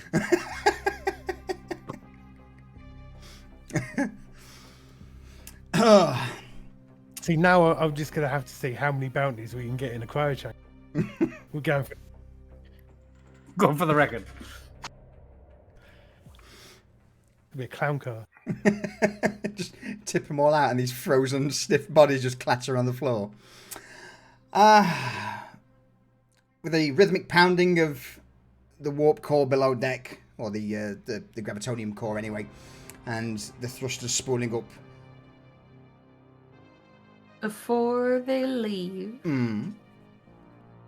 Maisie is going to put the base in maintenance mode or standby mode, and set it up so that if any doors are activated, that she and Jax will get a ping.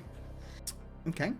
A silent ping, so whoever walks in there won't know they've been activated a ping, but it'll come to the Maisie or Jax. Beautiful. You leave your newfound retirement home as the Starhawk begins to climb out of the very thin atmosphere of the moon into the void of space. The remaining crew have, I would imagine, have been helping out with the alterations and moving and getting things set up.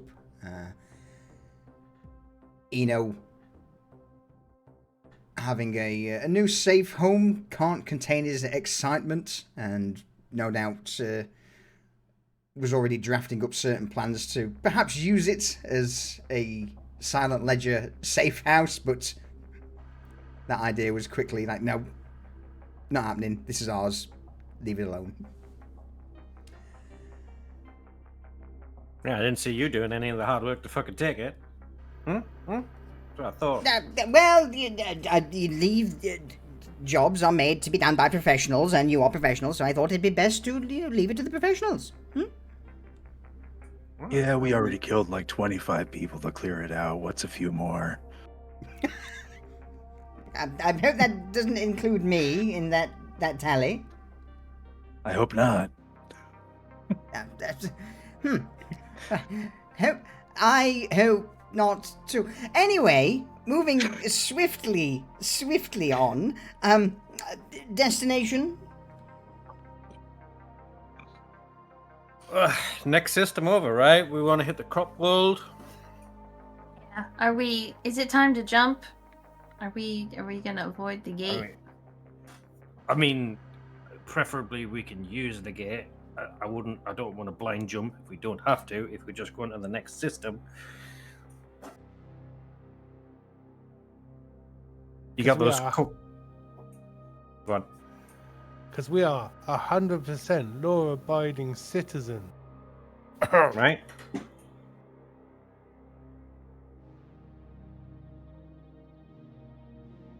I mean, according to... More or less. We've not broken any laws here. Yeah, exactly. So, and we're Here. headed away from the problem. So,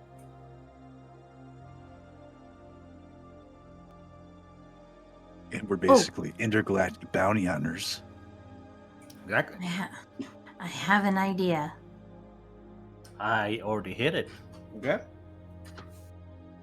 So Maisie's going to take one of the identification chips they have for the ship and rejigger it so they're classified as a high priority research vessel with the credentials of one of the scientists whose information she found on the server, so they will be able to travel. She's not aligning them to any specific corporation. It's more like this is a concordant chartered vessel. You are a scientist that's been brought into the system due to the hazardous industrial accident that's occurred. Yep. I That's hate exactly. it. I hate it. Let's go with that. Fuck you.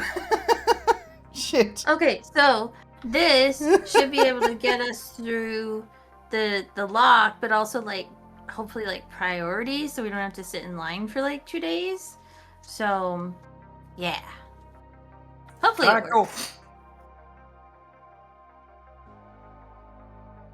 And then she hands Mafet like two what probably look like chopsticks, but who knows what they were originally. And she's like, here, you could probably use these to press buttons. Thanks for your fucking help. Wow, attitude. She She's been like snatches that him all out of her day. hand. Instantly breaking the hand.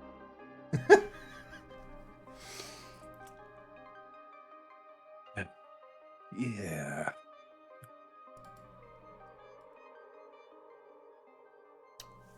All right. Did, but when we're leaving all this, Diego wants to take one of the lab coats. Okay. Just one of the random ones. Yeah, that's it. No worries. A few hours pass as you begin to burn through the hydrate system towards the Melkor relay gate.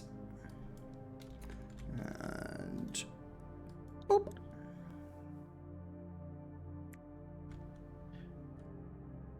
Through the Vox, not Vox, but the communications network, you would begin to pick up on the local traffic, and mostly that of the relay tower's control tower. Like all the other gates, immediately you get a red flashing indicator on the main heads-up display of the Starhawk as this voice rings out. Well, welcome to Melkor Gate. State designation, and you know the drill. All right, hold. Maisie, you got the creds.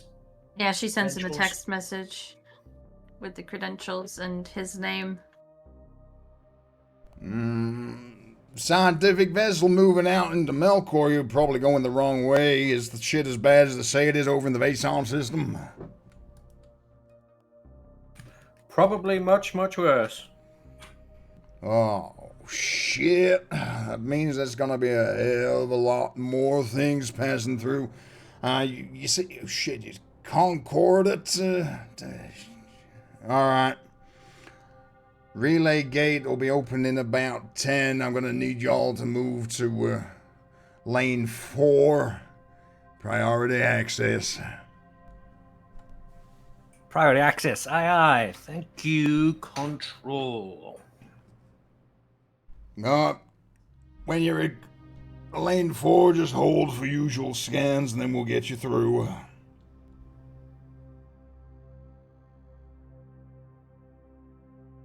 Everything battened down back there? Like, we don't have anything that could set off any alarm bells, right? No, I think I already cloaked us the last time we went through. It should still be up. Let me double check real quick. Yeah, I shielded it with some more of the black panels. It should be- Right. Okay.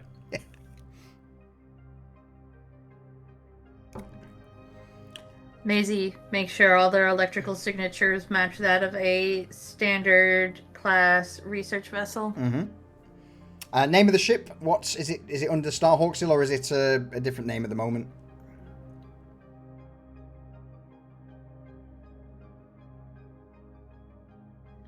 I'm actually thinking of what could be a really funny name for the ship right now.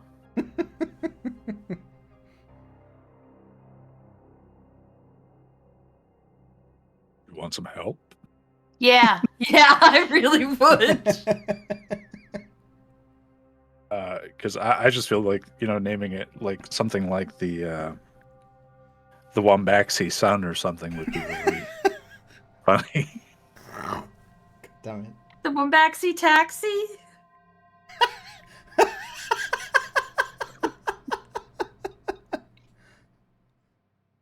Well, that's Mizzy.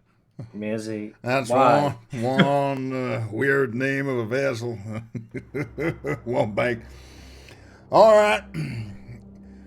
Hold for ship scans. As soon as that's clear, you're free to enter the hopper lane. This is Control. Melkor Gate out. Wombaxi Taxi, thanks you for your service. And he comes and he just fucking swivels his head like an owl at Maisie. Why? She's got 4 arms wrapped around her stomach, laughing uncontrollably, and the other 2 are wiping her eyes from the tears from laughing.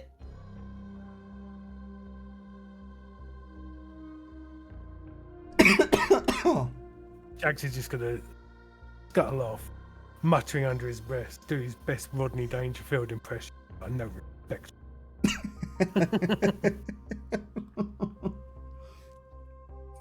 All right, muscle mommy. Hit it. She just looks at him, doesn't move a muscle. Because she already said she doesn't like or that nickname. can't. All of the above. Yeah, be careful, Echo. She might actually just hit something, with current state. I'll fucking ram something. Right, I'll do it my fucking self. It's cool. With the Thank you in these trying times, by the way. You're welcome. Hey, Gara, thank you very much for another 5 gifted subs. I appreciate you, buddy. Thank you. Fatal, Red Fox, Dave's Gaming, Surefire, Battleborn Games, Country Night Owl. Congrats. Hey, Gara, thank you. Thank you. So, Starhawk positions lane 4. You just, as you're about to enter the slipstream for the relay gate, a couple of autonomous drones would pass by the Starhawk. Green lines would shoot out from the front of the drones as they scanned the ship down. 5-10 minutes pass, and eventually on the console's echo you would see a green light for go. You are free to proceed into the relay gate. Proceeding to jump in 5, 4, 3, 2, 1. Engage. The ship crosses the threshold, and then all of a sudden what turns from the gold-like shimmer around the gate peels back into the bright purple of faster than light transportation. Outside the window, it just flecks of light as the tunnel now encompasses the Starhawk, and you guys have got a fair few hours before you emerge in the Melkor system. For those in the cockpit who are now bathed in the purple glow of the turbulent outside, what are you up to? And you've bypassed my whole thing at the gate that I had planned. Thanks, Maisie. Problemo. I was just preparing. Go ahead. Echo with them, then there we go. I'm just gonna antagonize Muffet the entire time. Just throw shit at her. Poke fun at her. Call her muscle mummy. Come on, muscle mummy. Give me a smile. Smile. Go on. She just keeps getting more pissed. Eventually, she's gonna lose her shit on you. I'm just saying, potentially, Echo, that... And Vasquez, no doubt, sat on one of the consoles behind you all. I'd actually be willing to wager money that she could probably snap you in half right now. Yeah, but hear me out. My money on that too. With what credits? Oh, actually, no. He reaches into his coat and pulls out a credit chit. Funnily enough, Gorn decided to, just allocate a few funds to me as a welcome to the crew gesture. Yes. You sure you Wait. didn't pick his pockets? Gorn paid you for the privilege of being on the crew. Isn't that backwards to how it usually fucking works? I mean, I tried to bring and broach the subject with him, but he would have none of it. Let's circle round to Muffet. Yes. You want me to break your fucking arms? No, preferably not. It's backfired. Ah, shit. Muffet, you just tore your your favourite shirt with your muscles. God damn it! She like slams her hand down on the table. And Echo's gonna poke it and just make the whole big. It's like, oh, shit.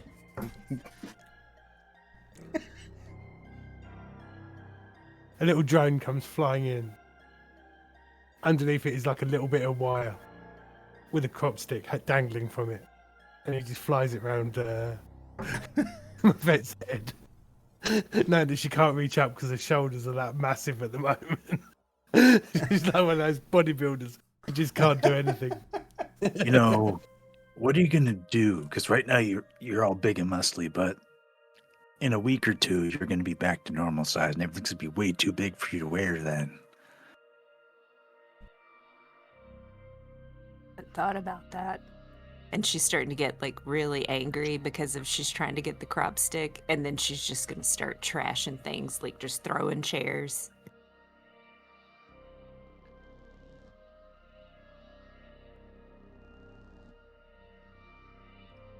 I think it's time Muffet gets out of the cockpit. Maisie is going to pick up the box of crop sticks that got thrown and go down to the lounge and like take 10 and like combine them all together into one huge crop stick that she can use with her hands in their current state, and brings it back up to her and says, I made this for you, Muffet.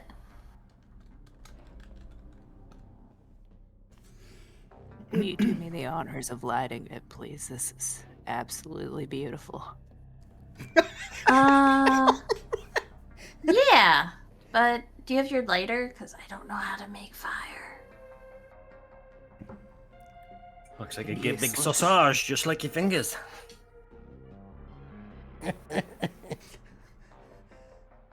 she's like, she's not gonna be able to get anything out of her pockets with her fingers, so she's just Maisie gonna kind of just point. says like, okay, hold still, and Maisie will put a hand in her pocket to search for the lighter. Oh God.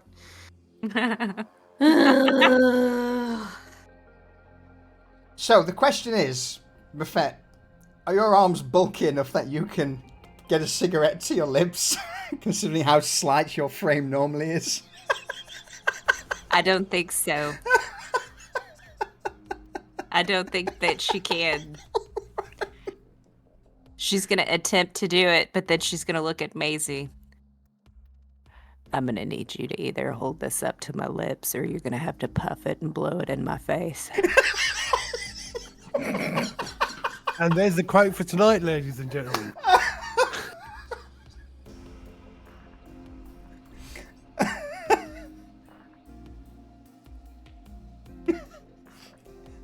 The captain's just sat there, blank display on his helmet, as he just sticks his own crop stick into the small vent at the bottom of his helmet, inhales, exhales, and you just hear a... That's terribly unfortunate. Terribly unfortunate. Would hate to be like that. But fortunately for you, Muffet, the captain is willing to hold this crop stick in your mouth for you so that you can inhale at your leisure. Aren't you, Captain? Okay, thanks. And Maisie wow. will stuff it in her face and walk away. Wow. All right. In that case, Buffet. And he'll take the crop stick from your lips, Muffet, put it into his own vent, take a puff from your cigarette, put it back to your lips for you to have a puff, and that's how it'll go for the next few minutes where, you know... One for you, and one for the captain, and another for you. I'm going to hold on for a response there. The Dragon's Table! Welcome! Welcome in, raiders. I appreciate the raid, and thank you as well for the follow. Absolutely, if you need to raid and dash, go for it. I hope your session went well, and thank you for joining us for our little corner of Twitch, where we're playing Sci-Fi D&D, basically Esper Genesis, a bastardized version, but it's memes. But anyway, welcome in. For those who stay, enjoy. All bastards here. Enjoy what we do. Otherwise, enjoy the rest of your evening. Muffet, with the captain stealing a toke of your cigarette every go, what's this look like to you? Well, A, she tolerates it because without the help, she wouldn't be getting it. So, but he's as it's his turn to take it and he blows the smoke out, she's gonna put her face out there to try to get because that should be her turn too. But so she's trying to take in that extra smoke. And then when he does give her the opportunity for a puff, she holds it in longer than she normally would have. Oh, Just all to right, savor it. And it's gone. You're smoking the filth. So the way I see crop sticks, me personally, is, you know, a normal cigarette's got, you know, a filter of roughly an inch and then, you know, 3 inches of burnable material. I kind of see the reverse for crop sticks. You've got like a 3-inch filter and then an inch of smokable substance. A la Fifth Element. Yeah.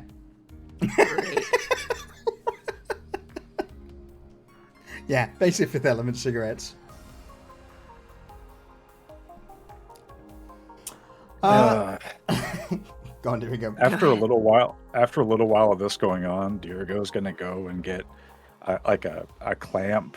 Well, I say a clamp. It's more like a clip for holding something in place while working, and he's gonna go get one of these so she can have a cigarette and like this little spindly clamp, and then hold it between her big fingers, just barely, and puff off of a cigarette. Like a 1950s cigarette holder. Exactly. Yeah.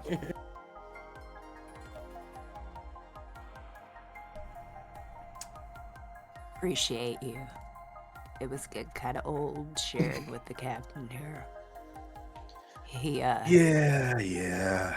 Plus, Sawbone said that you're not contagious, but I imagine obviously he's not infallible, and we really don't need the captain to, do this too. I mean, I was enjoying myself. Free cigarettes is quite the rarity, especially from Mafette. Normally she's the one catching ones off me. Listen, you took more than you were supposed to. So, I saw you sneaking an extra. And you're smoking my crop stick at the minute anyway. Doesn't fucking matter, you gave it to me. Use your own. Where are yours? And I'm not reaching down there to get them. In fact, can you even reach down there to get them? Not at the moment, so I will be smoking all of yours. Well, no. Maisie. If somebody could get Maisie, she has several different hands that could help me out. They're all down in my bra. I think that they are. Vasquez Is your bra even intact after the swelling? Listen, I think everything's being held on by my suit right now. like an overstuffed sausage.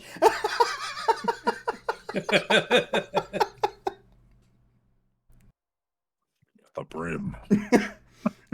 Vasquez just reaches into his coat, takes out an empty packet of crops. Well, unfortunately, it seems that that's the last of them, so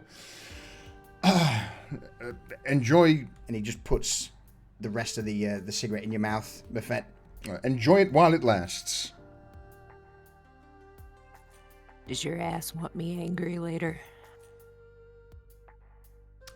My ass will be locked in the captain's quarters, so He slaps his thighs, stands up. not my problem. And Vasquez just quickly exits. Go ahead and run. This is going to be a waddle problem after him. for all of you if I don't have crop sticks. It's the only thing that's keeping my anger in check right now.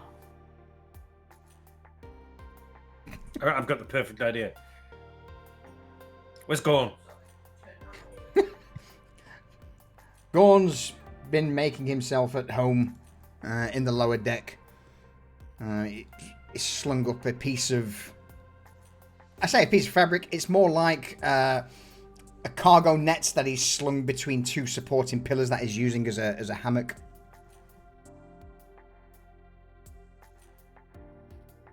Where you gone? I need your help. Get over here. Oh. We're here. The cockpit. Coming. A few moments pass and you obviously hear him before you see him as the metal stairs that lead from the upper deck down to the mid deck start to creak and groan, and followed by grunting as Gorn squeezes his way up the slight stairs. Eventually, the cockpit door opens and this giant reptilian-like head pokes in. Yes, I'm here. I found you a friend to play with. Oh, And he just goes, Exhibit A. Gorn's four eyes lock on Mafette. He slowly blinks each one independently as his mouth just drops open. you have gained muscles. Yes. Come. Just put a giant hand on top of your head, Mafette. Lift you up. We must train. I got my fit. Work out your stress and anxieties with Gorn. You're probably right. I should train these weapons. Guns are made to be used. Let us go use them. And she'll follow. It's not so much follow, it's more like dragged out as you head down into the cargo bay.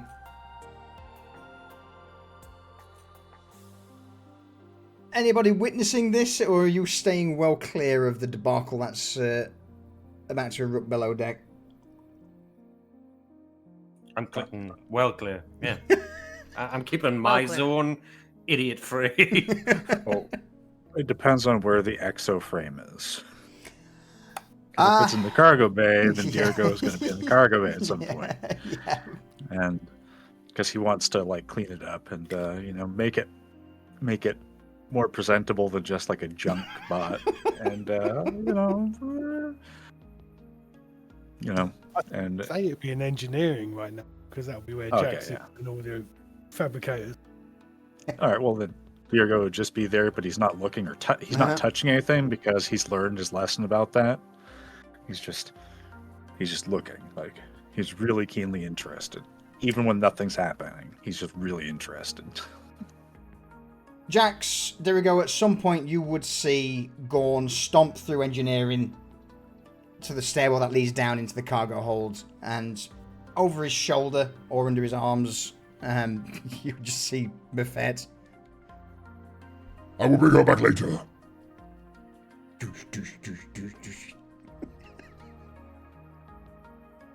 Jackson looks up and goes, "You know what? I don't want to know." And he just goes back to work.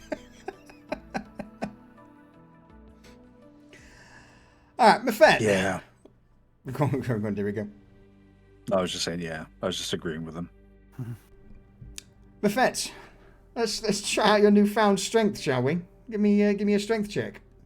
Let's do it. Are we slap fighting? We are slap fighting. Let's see. So a strength check.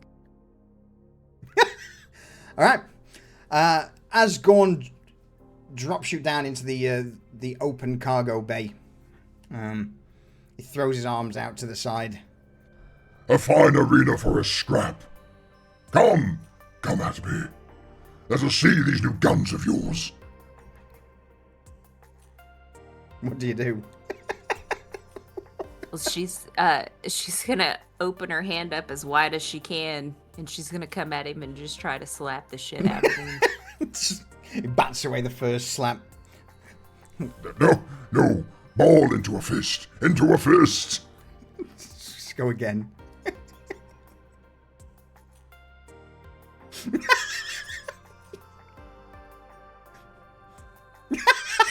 Why am I rolling so low? What's the second one look like, Buffet? Well, I mean, whenever he slaps that one, she tries to come in with the left one. But it's like, it's not as, she tried to ball it, but she doesn't know how to hold a fist properly. So it's like, it's kind of loose. Gorn just stands there as this giant muscle arm just crumples against him for a moment. He just looks down, exhales deeply in disappointment, shakes his head. No. You need like this. Over the span of, let's have a look. What have we got to work with? Mafet. In your downtime going forward, whenever you've got a moment, if you wish, you can work towards getting a new trait, a new talent. Brawling training or athletics training. So, you don't get it at this moment in time, but as a downtime activity on the ship in the future, we can have a look at working towards getting a new feat, either brawling training or athletics training with Gorn. How does that sound? That sounds amazing. I just gotta figure out which one. Absolutely. So have a look at which one you want later down the line. But that can be something you, even when your strength is no longer there, when your arms have returned to twigs. She'll have phantom strength Yeah. sometimes, His- like in her head. His training will hopefully come through. All right, cool. Yeah. So throughout the journey through the relay gates and the hyperlane, Mefet, you are basically just forced by Gorn to endure a rigorous training regime. So we'll go back to the rest of you all. What's anybody else wanting to do anything? Can I work on training for Stella? Absolutely. Yeah. So, where are you? What's it look like? What are you up to? I figure like probably down in the cargo bay, since it's like the biggest Yeah. space that's away from people to. Until you're here. No, throw it harder, like a swing, like a jab. And then probably every now and again your training of Stella will be interrupted by Mefet going flying. But do continue. May or may not be part of the entertainment. I mean, the reason that I am there. Yeah. You'll get him next time, Muffet. I believe you. What do I need to do to help Stella to like listen to commands from both me and the team? I don't know. What do you think? What do you think's the best angle to go at it? Give me a skill check of your choice. No. If it's just standard animal or creature understanding, that would be xenobiology. Or if it's something more, in sort of intimidation or. No, I think just right Persuasion? now we're just real basic. Trying to get Stella to even just like, yoo-hoo, jingle jingle, back rooms. Stella. Pay attention. Looking away. Yeah, persuasion. Give me a persuasion check. Okay, let's see. Maybe we'll give it a go. Okay. It's a solid. I will give you advantage on the roll. Okay. As you are currently in the process of trying to train Stella, she seems to get a little overexcited, maybe overstimulated. You've got shouting by Mefet and Gorn over in the corner, you jingling things, and is at one moment Stella just turns her head towards you. Immediately begins to set off at a giant sprint. Leaps through the air. I need you to make me a DC 14 strength saving throw with advantage, please. Strength saving throw. If you click the button in the chat box, that will do it. At advantage? At advantage. Roll up. Okay. As Stella, Slightly more. it's solid. You'll need a DC 14. As Stella leaps off the ground, you see gnashing teeth, paws, nothing, not aggressive, but just the sheer mass and bulk of this giant dog-like creature flailing through the air towards you. What do you do to avoid it? Or not?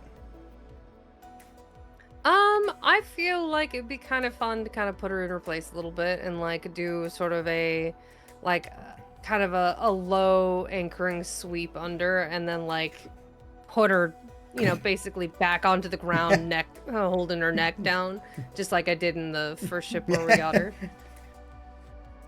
Slams into the grating below, tongue out the sides, tail wagging. Yeah.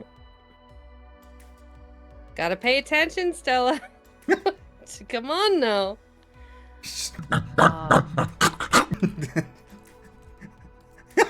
Leave up some of the pressure a little bit so she can breathe.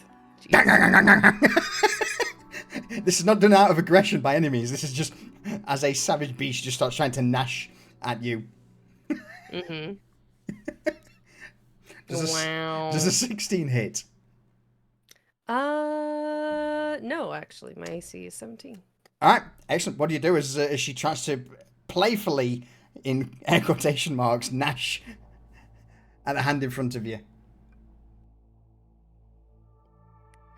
This is gonna be really weird. but I'm gonna put my thumb on her tongue and press down.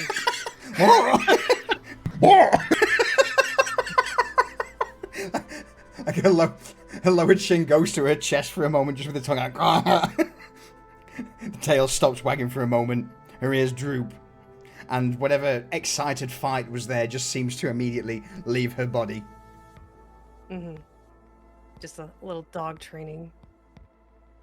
Yep. No, I'm just gonna be. What I'm trying to do is create a sense of like pack dynamic. I'm lead, she follow. I say jump, she say how high. You know, kind of situation. Absolutely. So yeah, now that we've like kind of dealt with the sassy games of who's in charge, why don't we just practice sitting today with like probably just like a xenobiology check, I imagine. Xenobiology or persuasion, your choice. We'll try persuasion today, I guess. Okay. We did Xeno last time. Persuade. No. It's not so much it's a no, it's more a case of what you expected to take perhaps 10, 15, 20 minutes turns into an endeavor. Like 2 hours. Yeah, like for the entire trip through, you're just like, no. As soon as you take a step back, Stella stands up and starts following you. It's like, oh, for fuck's sake. It's the jerky in my pocket, and But the rewards. Yeah, go on. The rewards. No, I was just saying, like, the rewards for doing a good job are distracting her from being able to pay attention. Yeah. That, and as I say, Stella is, for all intents and purposes, not a domesticated animal. This is a savage, wild alien in somewhat dog shape. But, yeah, eventually I would say you get to the point where, on command, you do get her to sit, and she does, especially with those roles, kind of regard you as the alpha. More difficult commands to follow at this moment in time may prove, she may not understand. So if you took on a mission and was like, go kill that one, she may just go kill. Just go on a rampage. Just go. Not the monkeys. No, why? Yeah. So, she doesn't seem to have the full sense of commands yet, but she is certainly starting to come around to the idea. And yeah, again, with those roles, she certainly sees you as the alpha of her pack. Just got to work on the communication piece and getting her to understand what I want her to do. Yes.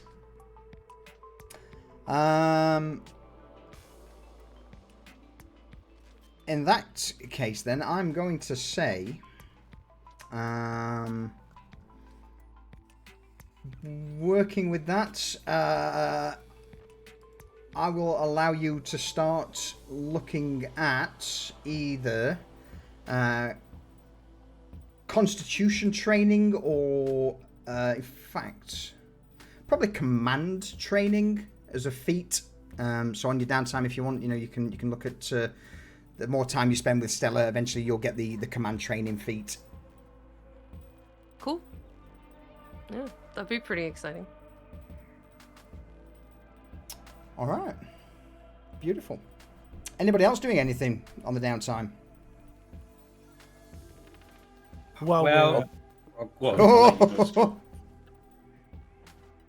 I'm Here we go, replacing the power core to the mech suit Yep. and making it sync up with the ship so it can be recharged from the ship's power system. So it will always have power. Roll me a technology check. Let's see how much of a ball ache. It's not so much that you can or can't do it, because you can. It's just how much of a pain in the arse this whole affair is.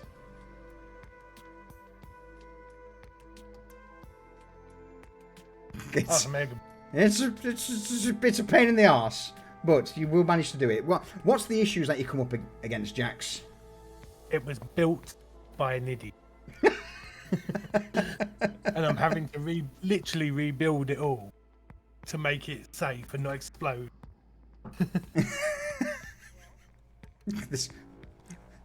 I would say that during the transit through the hyperlane, there would be times where power's no doubt kicked off for the lighting or not non-essential systems.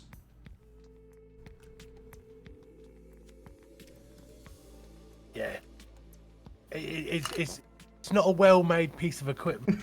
More like a go-kart that kids have made on a summer's holiday out of spare parts and wobbles like fuck when it goes down the hill. Sort of like that level of craftsmanship. All right. Anything in particular that occurs during all of this, Jax, that would perhaps piss the rest of the crew off or cause an issue? Oh yeah, I'll just turn off all non-essential power. So all the entertainment monitors go off. The coffee pot goes off.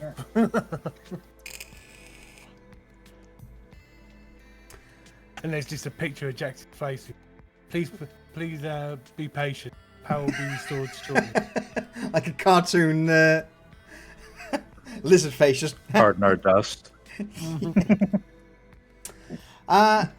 Well, annoyingly, Jax, I can't give you technician studies nor engineering studies because man's already working on them. Or man already knows them.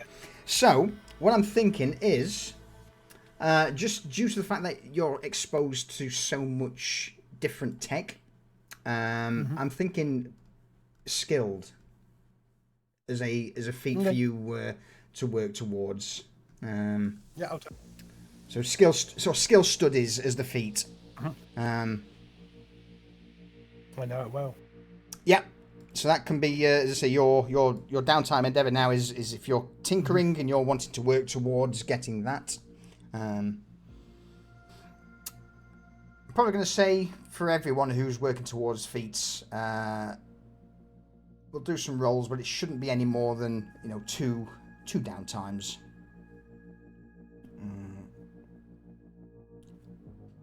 3 if they're all short. All right. So yeah, with the ship's lights flickering, the screen showing a picture of Jack saying, "We'll be right back." Do do do do. Do do Yeah. do. Who's up next? Echo. Echo. Well, everybody's left Echo alone in the cockpit. And there's probably a very curious fucking alien that wants to ask some questions.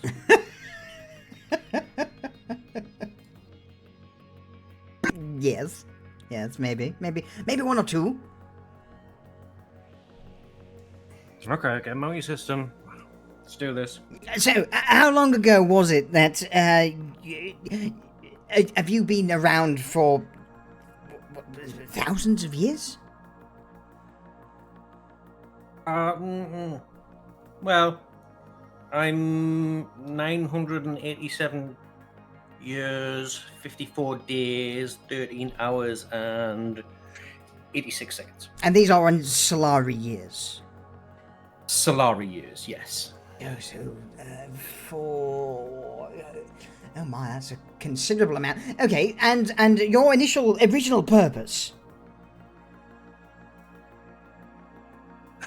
I was the facilitator for a way station. I was sent to set up a way gate between the Solari system and another system. Okay, and when was that? You obviously said in the way. When did you gain self-awareness?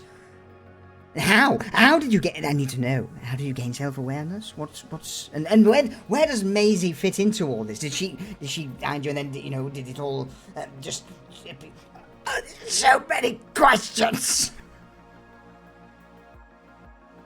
I became self-aware after about 200 years. That's when we, the collective AIs, became self-aware.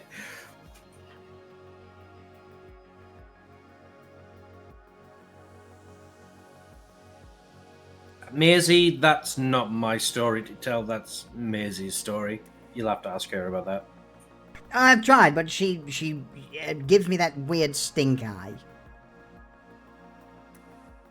I can't give you a stink eye, but I'm not going to tell you.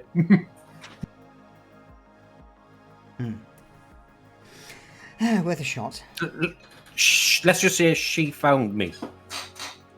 Oh, okay, interesting.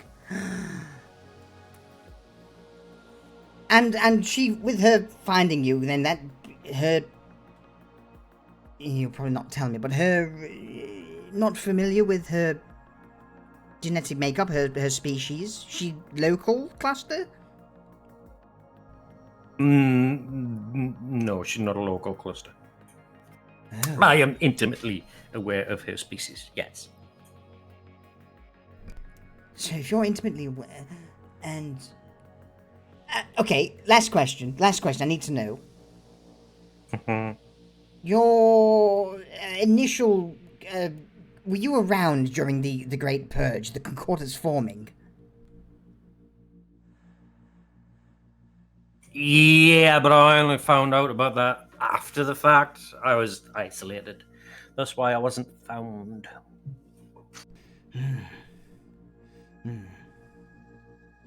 And if I asked you to wire into a corporate security network, would you possibly... Absolutely fucking not. Okay.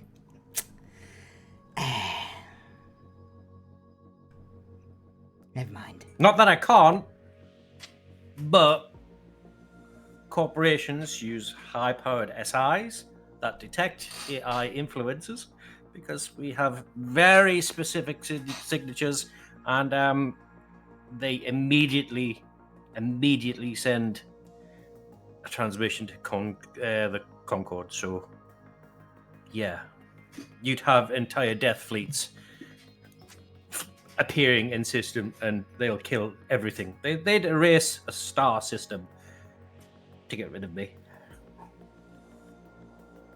I know, because I've seen it happen. Okay. That's I think that's everything I need to know. If I have anything further, though, I'll make sure I, bring it to your attention. Yes? Sure. Thank you for the access to your network, though. It's been most illuminating. Oh, yeah, it's not a problem. Hopefully you've found, or if you continue going through it, you'll find a few things that are useful. I mean, yeah. The way you organize data is terrible. I've reorganized everything into proper data stacks.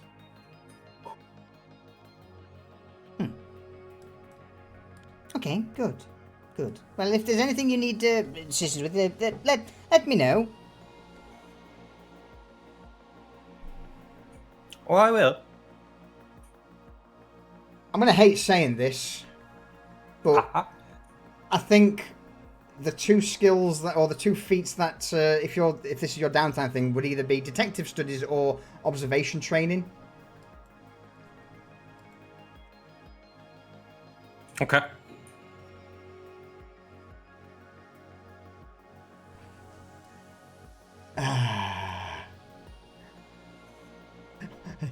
If you know observation, oh no. Okay. Yeah. So yeah, basically, it's in the player options, ESP player options. Feats.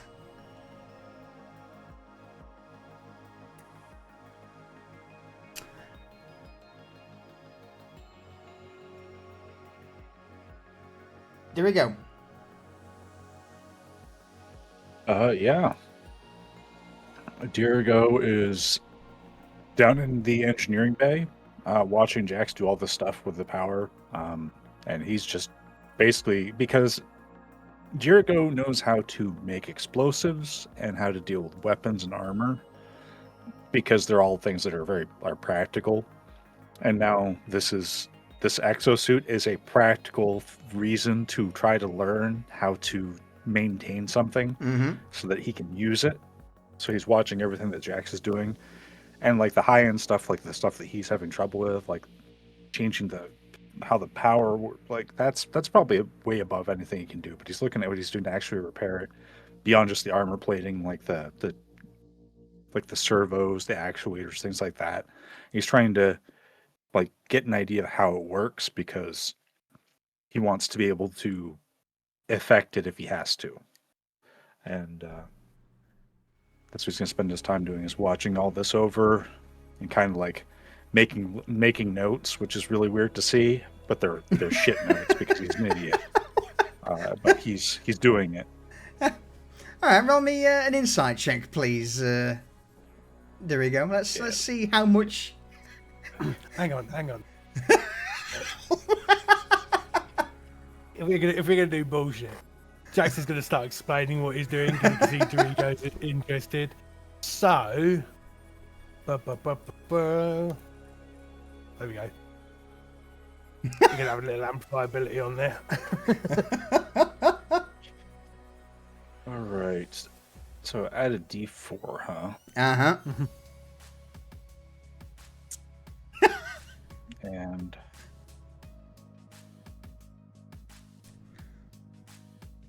It's that's 10. going to be a level 10. How much goes in Dirigo? Like, just there's nothing like high level. Like there's no chance he's going to like ascend to the heights of technology. It's just like the bare bones. Like, this is what you do so it doesn't fall apart. Like he's getting the very basics, like the bog standard stuff. Because that's the same kind of grasp he has on everything else, just because to make it work and how to make sure that it doesn't fall apart, keeps in working condition. Absolutely. So my guess is that you're wanting to go with the exosuit training so you can use exosuits without disadvantages. Well, I have exosuit training. Oh shit, exosuit studies. Exosuit studies I feel like would require actually using the exosuit. And this is like one of the least min-max things I could do. I think he's going to try to pursue technician studies. Okay, yeah, sure. Which is not at all like effective for him, but like that would probably be what it would be. I mean, it'd no longer be a -1 to your wisdom potentially, so... Yes, it would. It would still be a -1. He has 8 intelligence, 8 wisdom. Oh, yeah. That's part of why I say so much stupid shit. Fuck it. Absolutely. If you want to go with technician studies, absolutely. I would say you can certainly start during your downtime working towards getting the technician studies feat.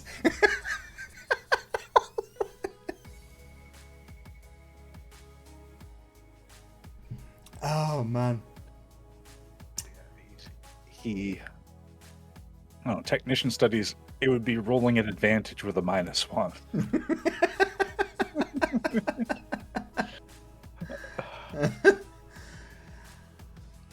Do we have a Maisie back?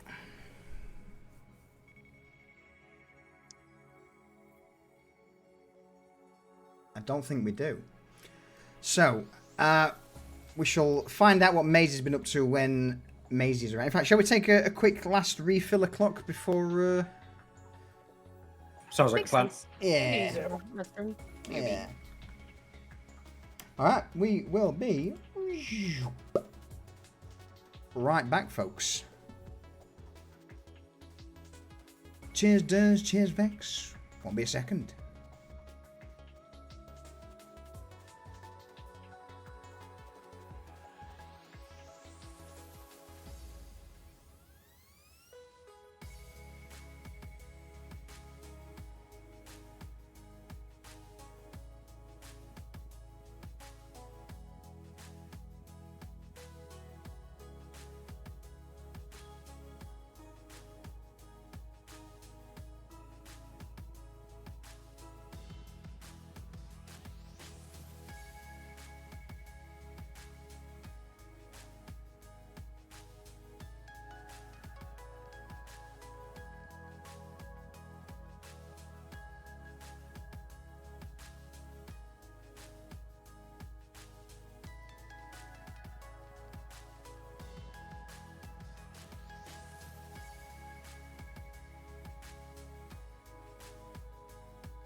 in hindsight, I should have made this scene without the be right back for these warp scenes. Hello. Welcome back. Hello. Perfect timing. Yeah. All good. For now. Marvelous.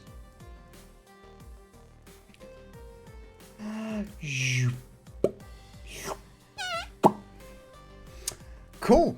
In that case, while I've got you, I shall grab you for a little bit of downtime activity. What people are working on. Have you overheard of what's been said, or? I have not. Okay. Basically, everyone's doing little bits and pieces, working towards a new feat. Or they're being granted access to working towards a feat, depending on what their downtime endeavours been. So, Oh, okay. Dirigo is working towards technician studies. Jax is in the process of what did we go with for Jax again? Let me double check. The skilled skill studies. Echo is going either observant or observation or detective. Mafette's going. She's getting brawling or endurance because she's fighting Gorn below deck. Oh my god. And Heyoka, I originally said. Ooh, made a note, but I've lost my note. Command, but I'm also probably going to add potentially Hunter as well because I forgot there was a Hunter training. So basically, that brings it to you, Maisie. What have traveling through the Hypernet relay? Obviously, you've got some downtime. Jax has been fucking with the power again because he's been installing shit, so a lot of the screens have been turned off. But what have you been up to in the transit? I think she's been studying the research notes from the lab for when it was a working facility, and then kind of doing her own research on the side to understand it better, to get more information about xenobiology. Okay.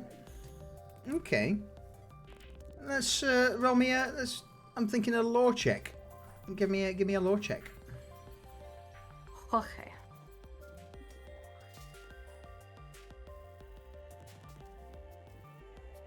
It's a gudgeon, a 22.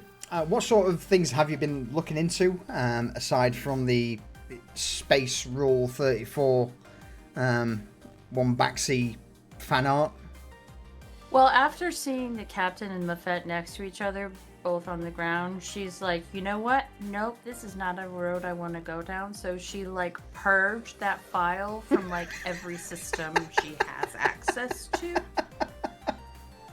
So now she wants to understand how a creature like the one backseat was created, and then kind of tie that into some of the own,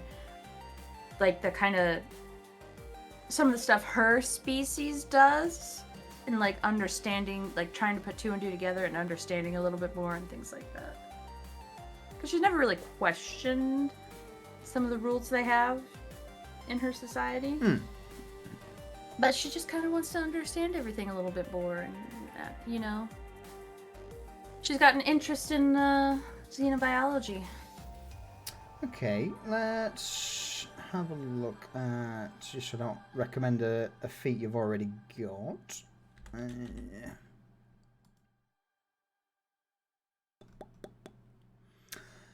Okay, I'm going to see. Yep, you've got what I was thinking of.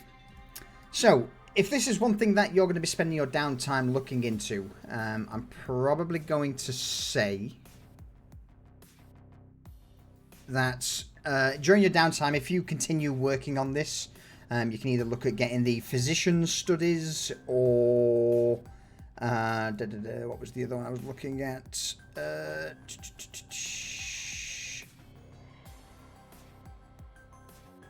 I would imagine it may also be skilled as well. Skill studies. Because you've already got linguistics. Well, the medicine, the physician thing?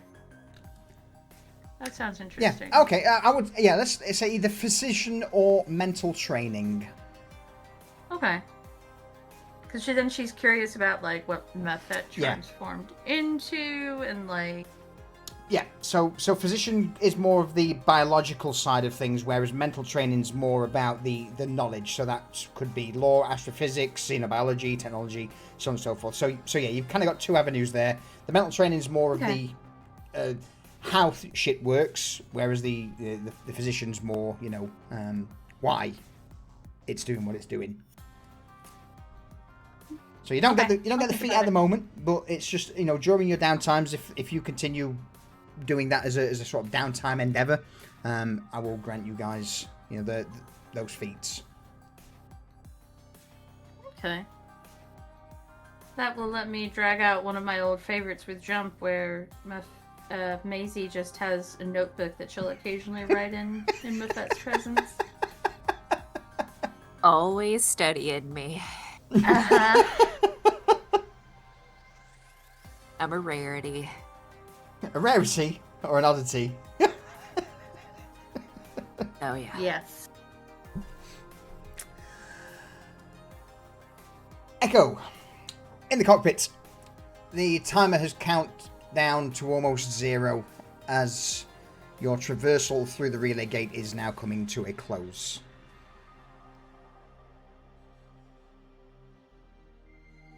So you'll jump on the comms and be like, alright guys, time to sit down in a grab seat, because we're about to do mass deceleration. We all know what happens to people when G-forces are applied to objects that aren't strapped down.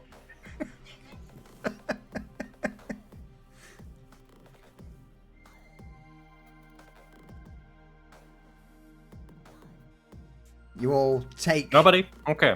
Fuck me, I guess. He hangs up. Boom. Fuck you all. We all actually listened without commentary for once. Yeah. Over the span of the next few moments, you all take positions, buckle in, and as a red light bathes the interior of the Starhawk, there is a countdown from Echo before eventually a loud thud reverberates through the ship as you come to almost an immediate standstill. The force throws you forward in the seats as the gravitonium drive kicks in to try and cut down the sheer amount of inertia in the vessel. Anybody who's not strapped in, is anybody not strapped in?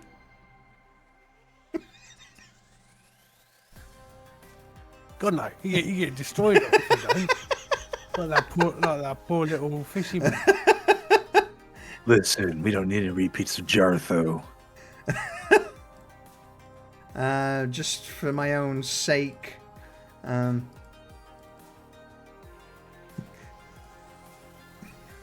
catastrophic impact. That would have been 26 points of bludgeoning damage. Nice. That would leave me on 1 HP. So yeah, just as you emerge from the relay gate out into real space, the star system of Melkor greets you.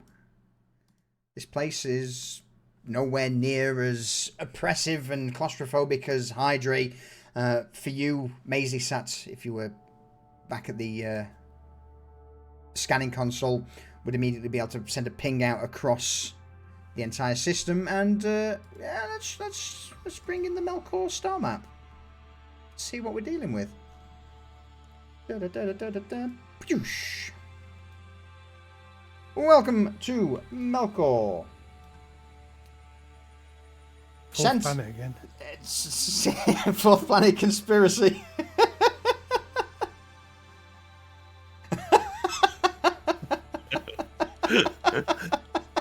We're fucking flat Earth. God. Flat starers.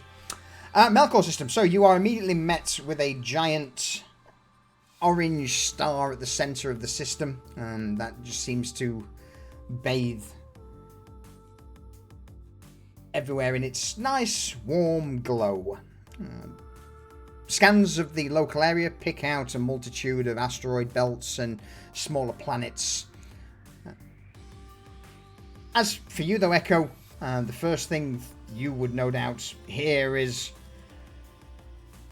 "Wombexy taxi, please move past your allocated lane. You are holding up incoming traffic. Thank you." Oh my fucking asshole. Fuck this guy. Didn't even slow down. Slowing up traffic. How many fucking ships are coming into the system anyway? Hmm? That's when Mafet turns on the speaker and responds with, "Fuck off." Yeah, you tell him.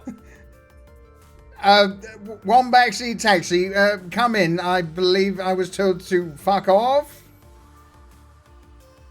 That is correct. This is Melkor Gate control to all nearby elements. She's just yanking the crank. We're moving. I mean, we didn't decelerate or anything. We were already moving, but okay. So that our co-pilot did some experimental crop sticks during transit will not happen again. If you are making tracks to A177C, I would highly recommend that you patch through onto the communications channel for the CropTech network. Thank you, and please move along. Never stopped, and I hang up. He said crop sticks. No, he said crop tech. Fuck. Oh, You got muscles in your lugs too? I got them in my ears. My ears are way strong. Your It's not hearing how got ears work. worse. Who's on scanning duty? Roll me a tech check or an investigation check. Well, that is something Maisie would be doing for sure. Cool. Immediately, data starts to stream from the relay gates for the local vicinity, and you begin to pick up a multitude of ships and the layout of the system. And funnily enough, the fourth planet is a place known as A177C, designated CropTech Industries. Temperate, wet world, and the garden planet that Mufet's no doubt interested in.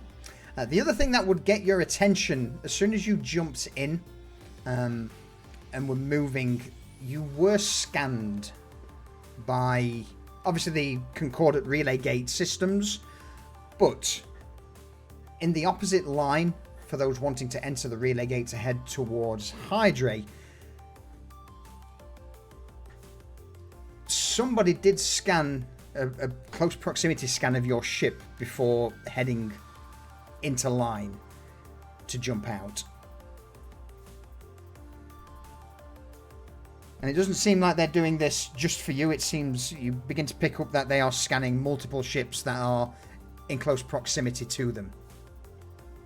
Can I identify which ship Absolutely. did it? Yeah. You begin to quickly trace back the scan and immediately are brought up with a hauler. Designation EFG. Shouldn't really be scanning other ships. It's supposed to be a hauler. But the readings are unmistakable. What was that? Why am I getting pinged? Huh? Maisie? Maisie! There, calm down. So you see that hauler over there? in line to leave, or did you see it as we flew by? Well, anyway, it's scanning everything around it, and but it's got its creds up as an EFG hauler, but I don't think a hauler should be doing that. No? It's giving me Hornigold vibes, what he was doing with his ship. Yes. Yes.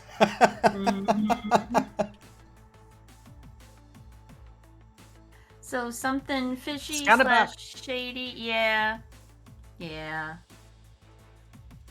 Is there any other intel Maisie can gather on that vessel unobtrusively? No, fuck it. Oh, okay. All right. I'm not going to ask you to roll another check, with 19's more than enough. It seems to come back as a Echelon Frontier Group ID, but internally, as you begin to scan it back, it seems to have someone on board that is a skilled electronic warfare specialist.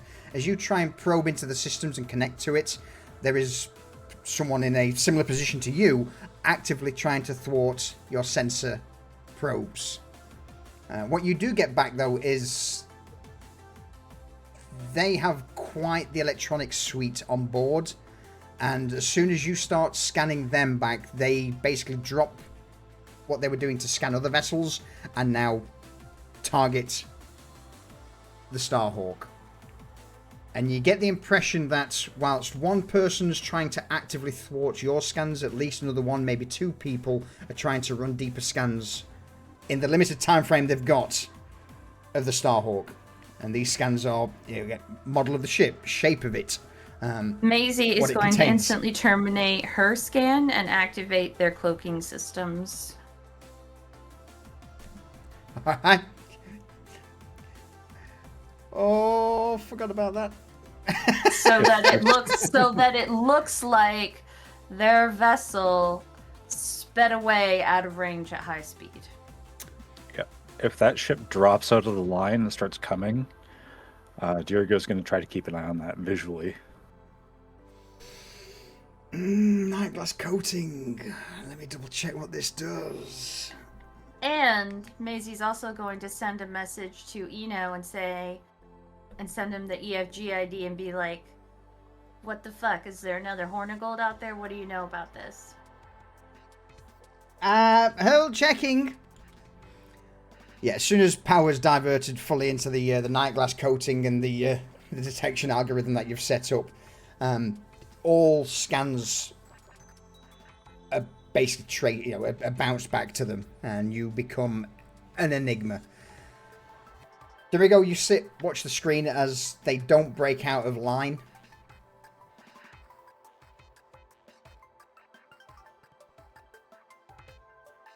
They do continue on with the remaining ships towards the Hydra system. And I still had the Wombaxi taxi credentials up, guys. Yeah. If any other ships start approaching, like Diogo's going to be watching for other ships that might be approaching after that. Like maybe they would have other people that would relay something to. So he's just keeping a little bit of an eye out for that. Roll me perception check. Yeah. Let's see if they have any friends. No, I think we're in the clear.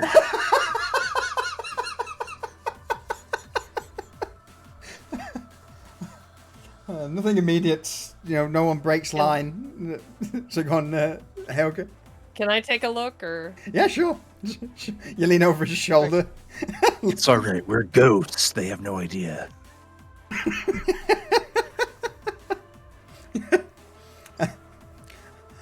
Funnily enough, Helga, what you see is he is to an extent correct that no one's breaking off. Nothing seems to be coming for you, but if you've been scanned and they're heading back in the direction of Hydrae, who knows what they've found, if they found enough. While it may not be an issue now, who says it might not be in the future?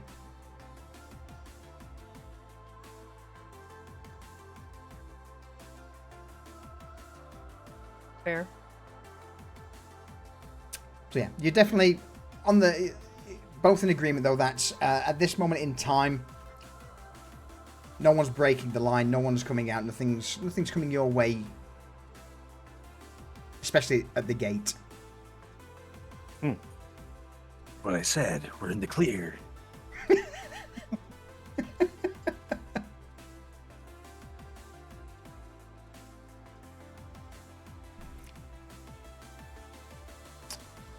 But Melkor is now open to you all, so we'll have a change of scenery just for the Melkor Star. Shh, nice and bright. Nice and bright. I thought I'd flashbang everyone. Hello, Greek. How you doing, man? We're all good. We're all good. What's the plan? As Eno's currently in the process of dipping through his own records regarding Echelon Frontier Group, doesn't have anything at this moment in time. Fourth planet, yeah? Of course it is.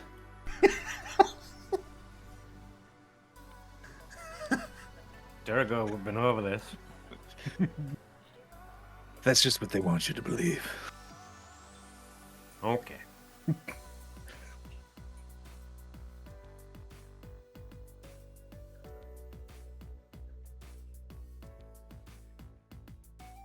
I feel So- like Mhm. I just feel like Dorigo would be a flat earther even if he saw it from space. Yeah, because it's round. But you can only ever see it from one angle. It just turns to face you. Oh no. The planet itself turns, so it's always It's flat. a hologram. It's a deception. It's an illusion wrapped in enigma. Where do we get you again, Durigo? Who knows? But thank God you did, right? So just Sure. as to sort of thank you. There we go.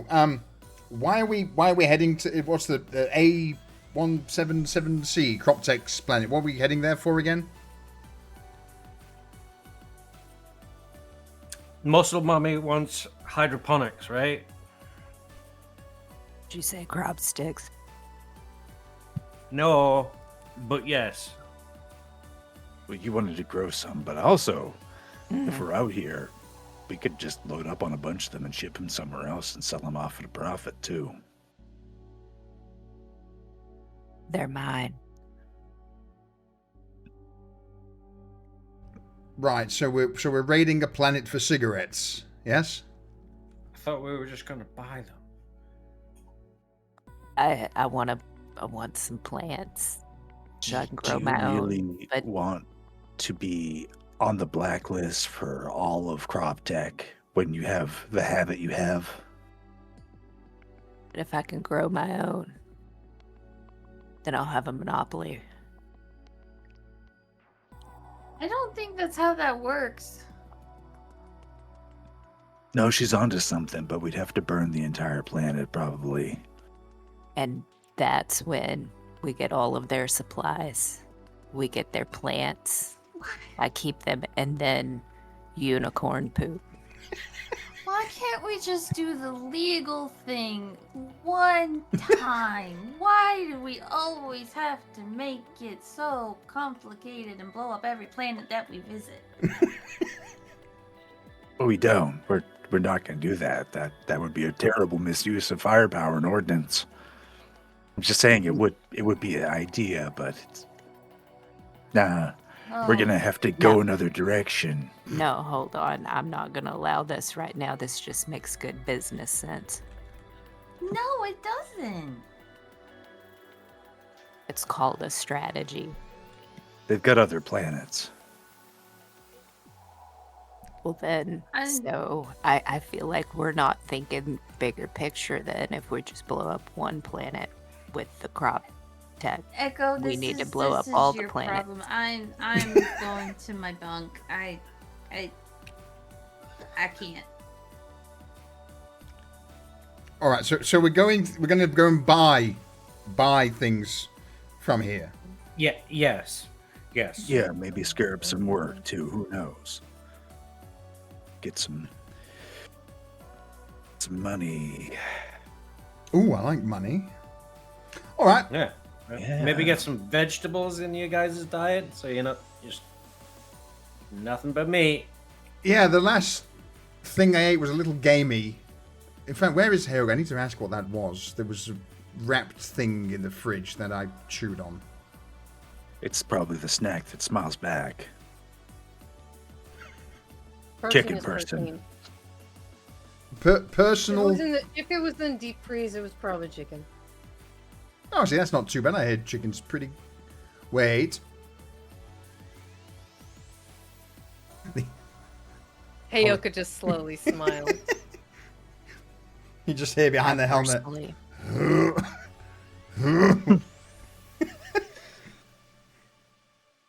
I personally could use some greens. I haven't vacated in a few weeks.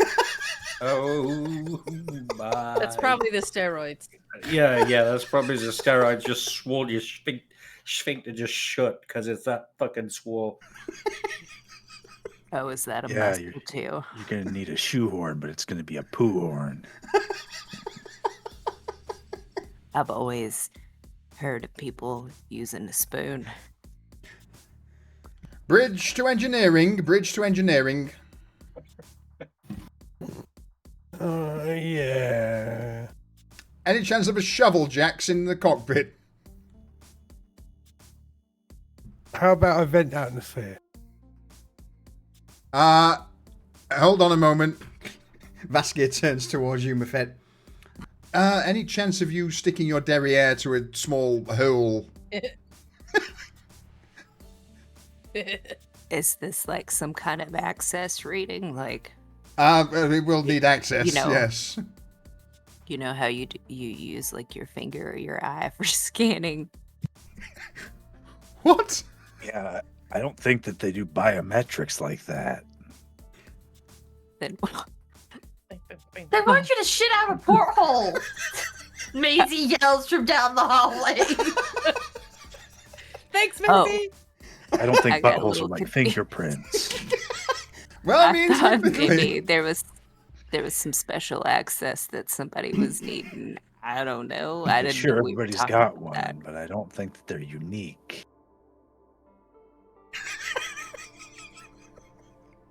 Okay. Nobody now, wants to access your asshole. But why am I doing this?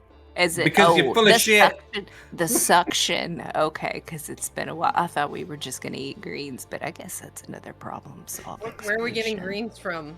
We're in deep space, and we don't have hydroponics yet. I thought that we were gonna get that from the Crop planet. deck planet. They're gonna have food there. I'm sure that most of it will taste like repulsive, but I never Five is thought fun, about. right? Yeah, but I've never thought about putting my asshole into a hole and helping with that. You haven't lived. it's like a deep space bidet. I'd have to You try need to that out. come Breathe. Solution. I'm trying. Go on, Jax. Say- No. into engineering. You just hear a beep as Jackson's hung up.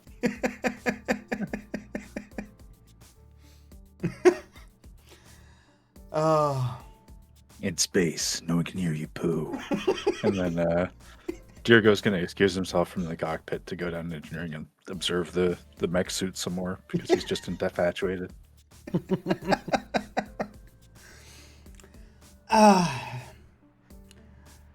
Few hours pass. as you make your way towards the fourth planet of the system, planet known as A177C, Croptech planet. And as you begin to see this small blue dot grow larger and larger from the cockpit windows, eventually, in its full majesty, it comes into view.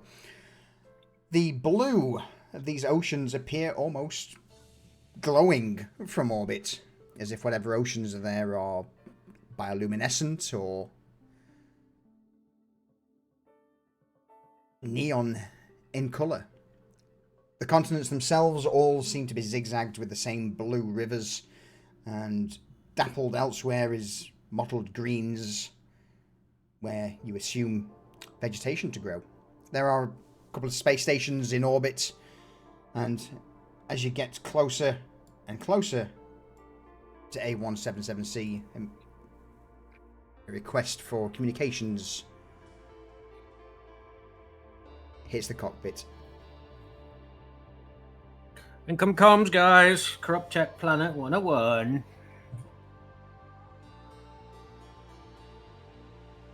I'm so strike. excited. Approaching vessel, state designation. Sending designation over. There's a brief moment where, as you send the data over, there's a scoff. Yeah, I know. We Please weren't. don't. We weren't expecting the one backseat taxi of science vessel. Nobody does. No, quite. May I inquire as to your business, your approach to A177C business? Just business resupply. Understood. One backseat taxi. Understood. Sending coordinates for a landing. One backseat taxi.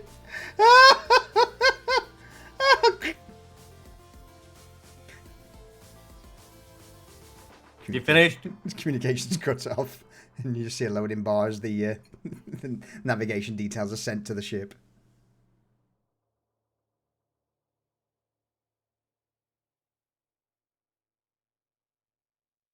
Fucking Maisie. Alright. We'll be landing shortly. The air is breathable, so, you know, you won't be sucking each other's farts up for, at least a day. That'd be nice, right? Gotta take the little victory. Mm.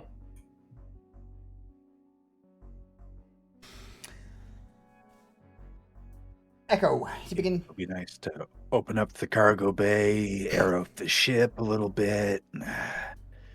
Maybe Moffat can run free and eat some leaves and shoots and stuff, or whatever she's trying to do.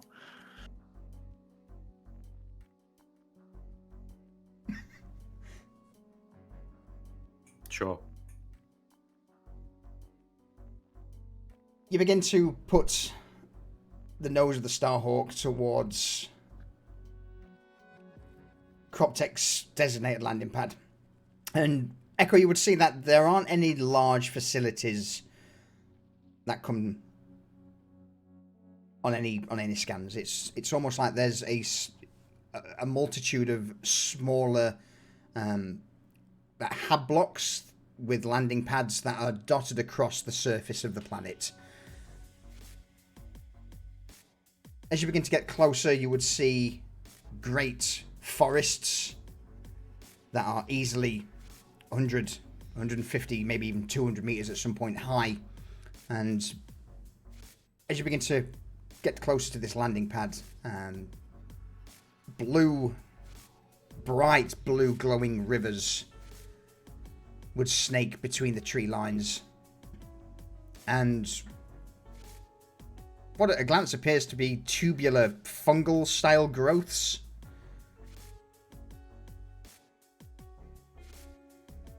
Nothing really grabs your attention, though.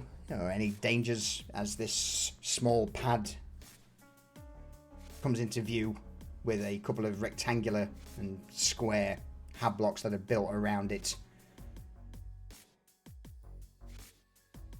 Next to the hab block, though, is a second landing pad that has a crop tech hauler that's just parked.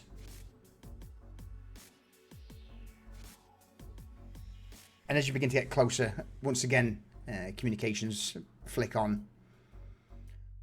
Welcome to A177C. This is the local controller for this peninsula.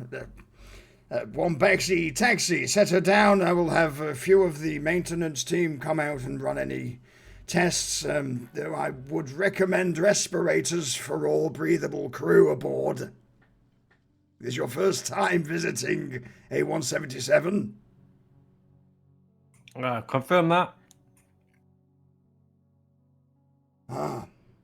Unfortunate.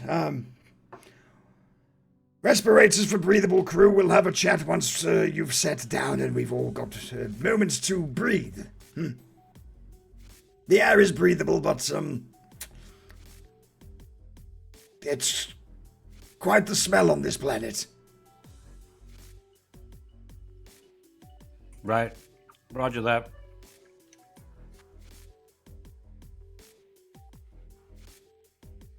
Guys, the planet stinks, but it's breathable. Like, how bad? I don't fucking know. I don't have a fucking nose. How the fuck would I know? Yeah, it was heard that. Did you not ask?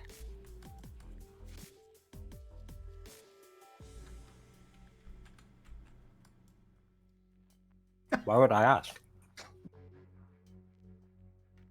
As a courtesy. I don't give a fuck. Us.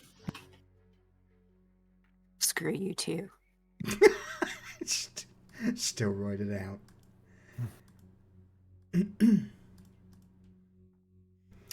Alright, so as the Starhawk begins to descend onto this landing pad, you glance out the window and you would see what can only be described as tracks in the mud that substitute some form of road that lead off into these hab blocks. No one comes out to greet you, but you do see your destination just roughly 100 or so meters away from the Starhawk. In the cockpit, Eno is looking over your shoulder, Echo. This appears to be the agri-planet? Agricultural. Yeah. Okay. Do you need me at all for anything, or is it just a case of you going in and acquiring what you need? Because otherwise, if you don't need me, I can dug up a few interesting things regarding that freighter that scanned us earlier. But I could do with a little bit more time to delve a little deeper. Is there anything we need to be concerned about immediately? Anything to be concerned about? Yes. Immediately, probably not. All right, take a little more time, and maybe we'll chat after we shop. Well, it's just the tags that lead back to that freighter are for our good friend on Mr. Unicorn Vomit.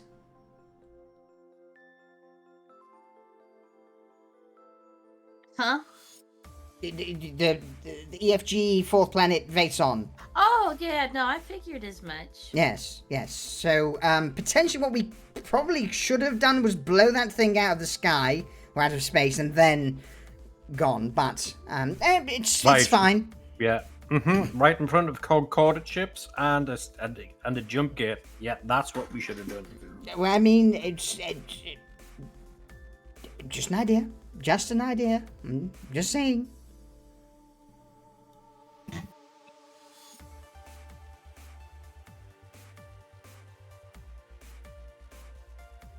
Alright. Let's go touch some grass or whatever grows on this fucking planet. Yeah. Respirators on. Dirgo could get one because we're probably gonna be here longer than he'd like to be without a regular oxygen supply.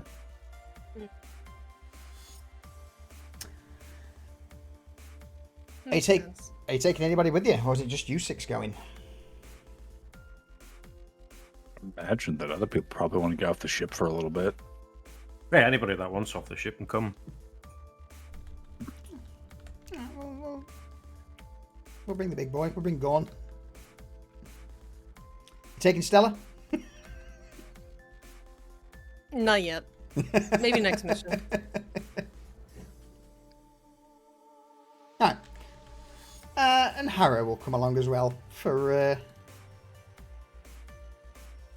acquiring goods. I think she's in a little mech suit because it's like it's an emotional support mech suit. Yeah. Sadly, I don't have a token for her at the minute, but imagine that she is in her little, she sort of steps as the ramp drops from the cargo bay, and because there's no point in you guys heading to the top to climb down the ship. So yeah, you make your way into the cargo bay of the Starhawk, drop down the ramp to the landing pad, and step into this verdant paradise. Birds or avian creatures fly overhead.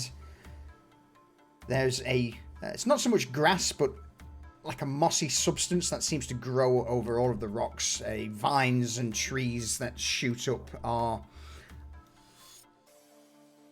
odd to the point of being almost fungal looking. And of course, then, even through respirators is the smell. This damp, fetid, almost rotten flesh style musky smell assails your senses, even through the respirators. And it is everywhere. Is it an agricultural smell? It's a very mushroomy smell. Ah. Very yeasty, very fungal. Yay. Well, you know how mushrooms grow in manure, so I was just kind of thinking, Yeah. it's an agriculture. Everything grows in manure. Good to know. You begin to make your way down this track of what constitutes as a road off the landing pad down towards these small hab-like buildings. And I'll bring us into this scene to give you an idea of what it all kind of looks like. As you step through the road, a couple of barricades have been set up, just not so much as a security point, but just as a delineator for the outside of this area. And as it opens up, you see a cliff just to your north. Various containers and cargo that's been scattered around the open front near these hab blocks. And then at the far end, again, another hab block with a antenna communications array spread outside. And before anything weird or wonderful goes down, let's go with some first impressions. Anything anyone does on the walk towards this small outpost?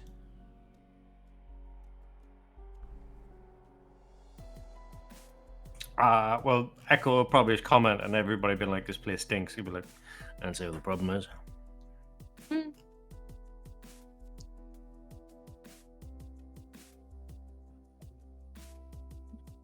Smells fine to me, guys. What's the emotion? Yeah, you don't have a nose. Right.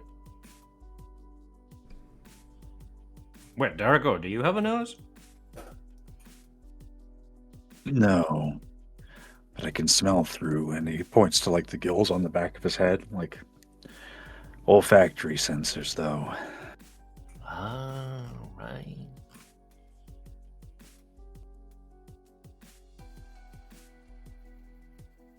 As you break past the threshold of the outpost perimeter, let's The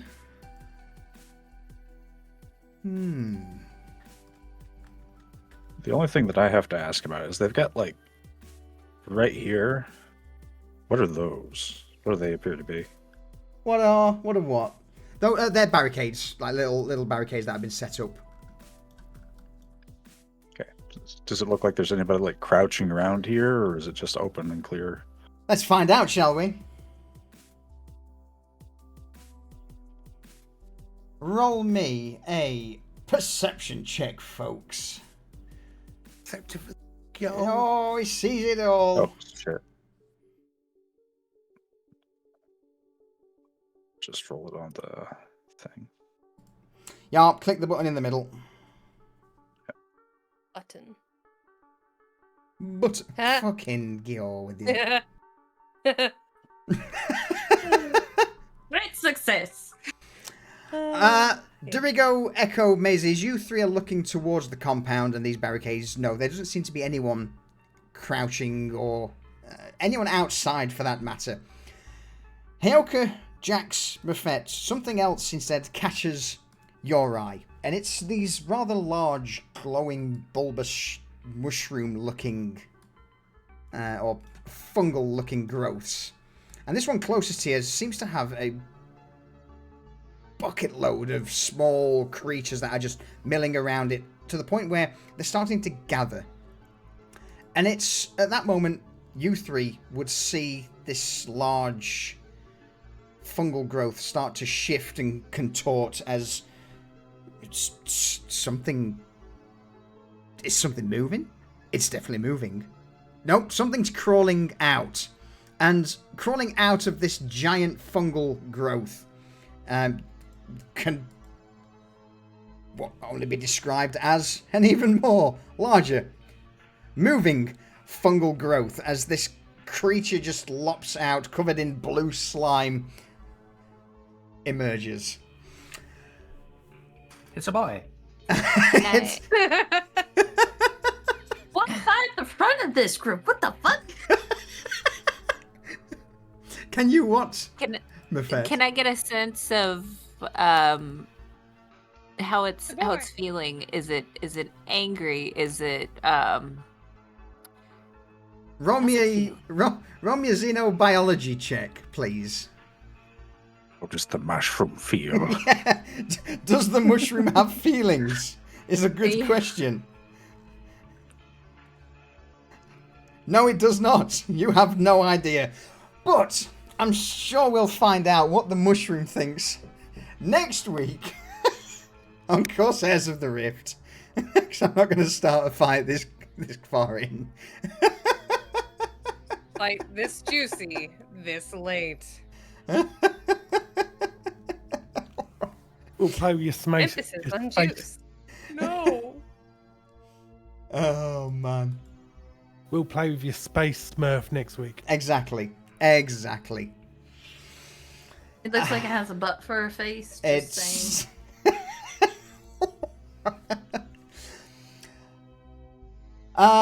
Yeah, that was a session. Did we get where I wanted to? No, but We did stuff. we did. Absolutely, stuff was done. And things. Don't Holes, forget the things. holes were probed and examined, And emptied. I mean, what? and yeah. Yeah. What do we say, everyone? Bye, chat. Bye, Chad. Hi, chat. Don't put random shit in your mouth. Or your butt. Bye. Oh, you're right. Mhm. For And science. see you next time on Corsairs of the Rift. Toodaloo. Toodles. All right, I'm gonna mute you guys up. Boom.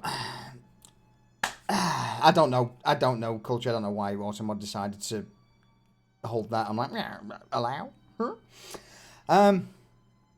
Everyone, thank you very much, as always, for tuning in to our weird and wonderful romp through the cosmos. Let's see if we can find someone to raid.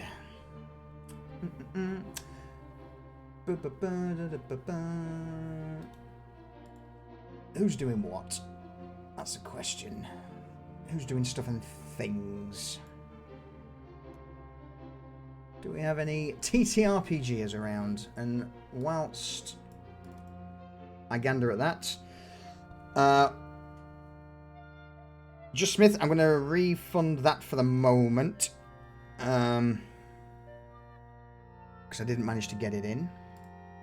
So have your points back. Dragon's Table, thank you very much for the follow and the raid. Those who stuck around, I hope you enjoyed the back end of our session. Higara, thank you for the 5 gifted subs. I appreciate it immensely. Just Smith, thank you for the Prime sub, my dude. Durs, thank you for the 5 gifted subs. Bonecaller, thank you for the 5 gifted subs. Ravon, thank you for the 5 gifted subs. Vexing Cat, thank you for the 5 gifted subs. And of course, Barksy, thank you for the 5 gifted subs. Lucius then came in with the 76-month resub, and then Diesel with the 84-month tier 3 resub. Thank you for the support, everyone. As always, it's appreciated. Durs is playing Alan Wake. Yeah, we've not raided Durs in a while. Let's go and give Durs some grief. What's coming up?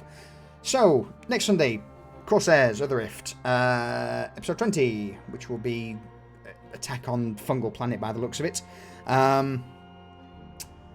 After that, I am in the process of soon starting. We'll probably be just running one session to start with of a game called Shadow of the Demon Lord. It's going to be a dark fantasy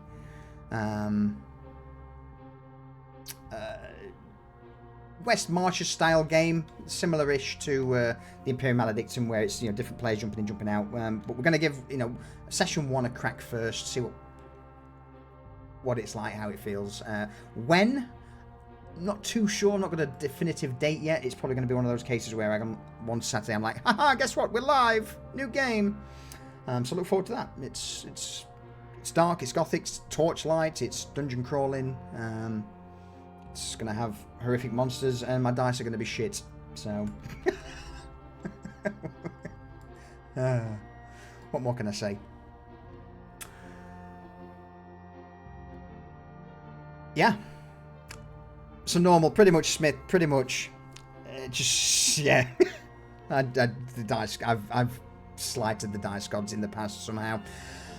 All right, let's go raid Durs. Everyone, thank you again, and I shall see you all next Sunday for more TTRPG goodness. Ta-ta for now.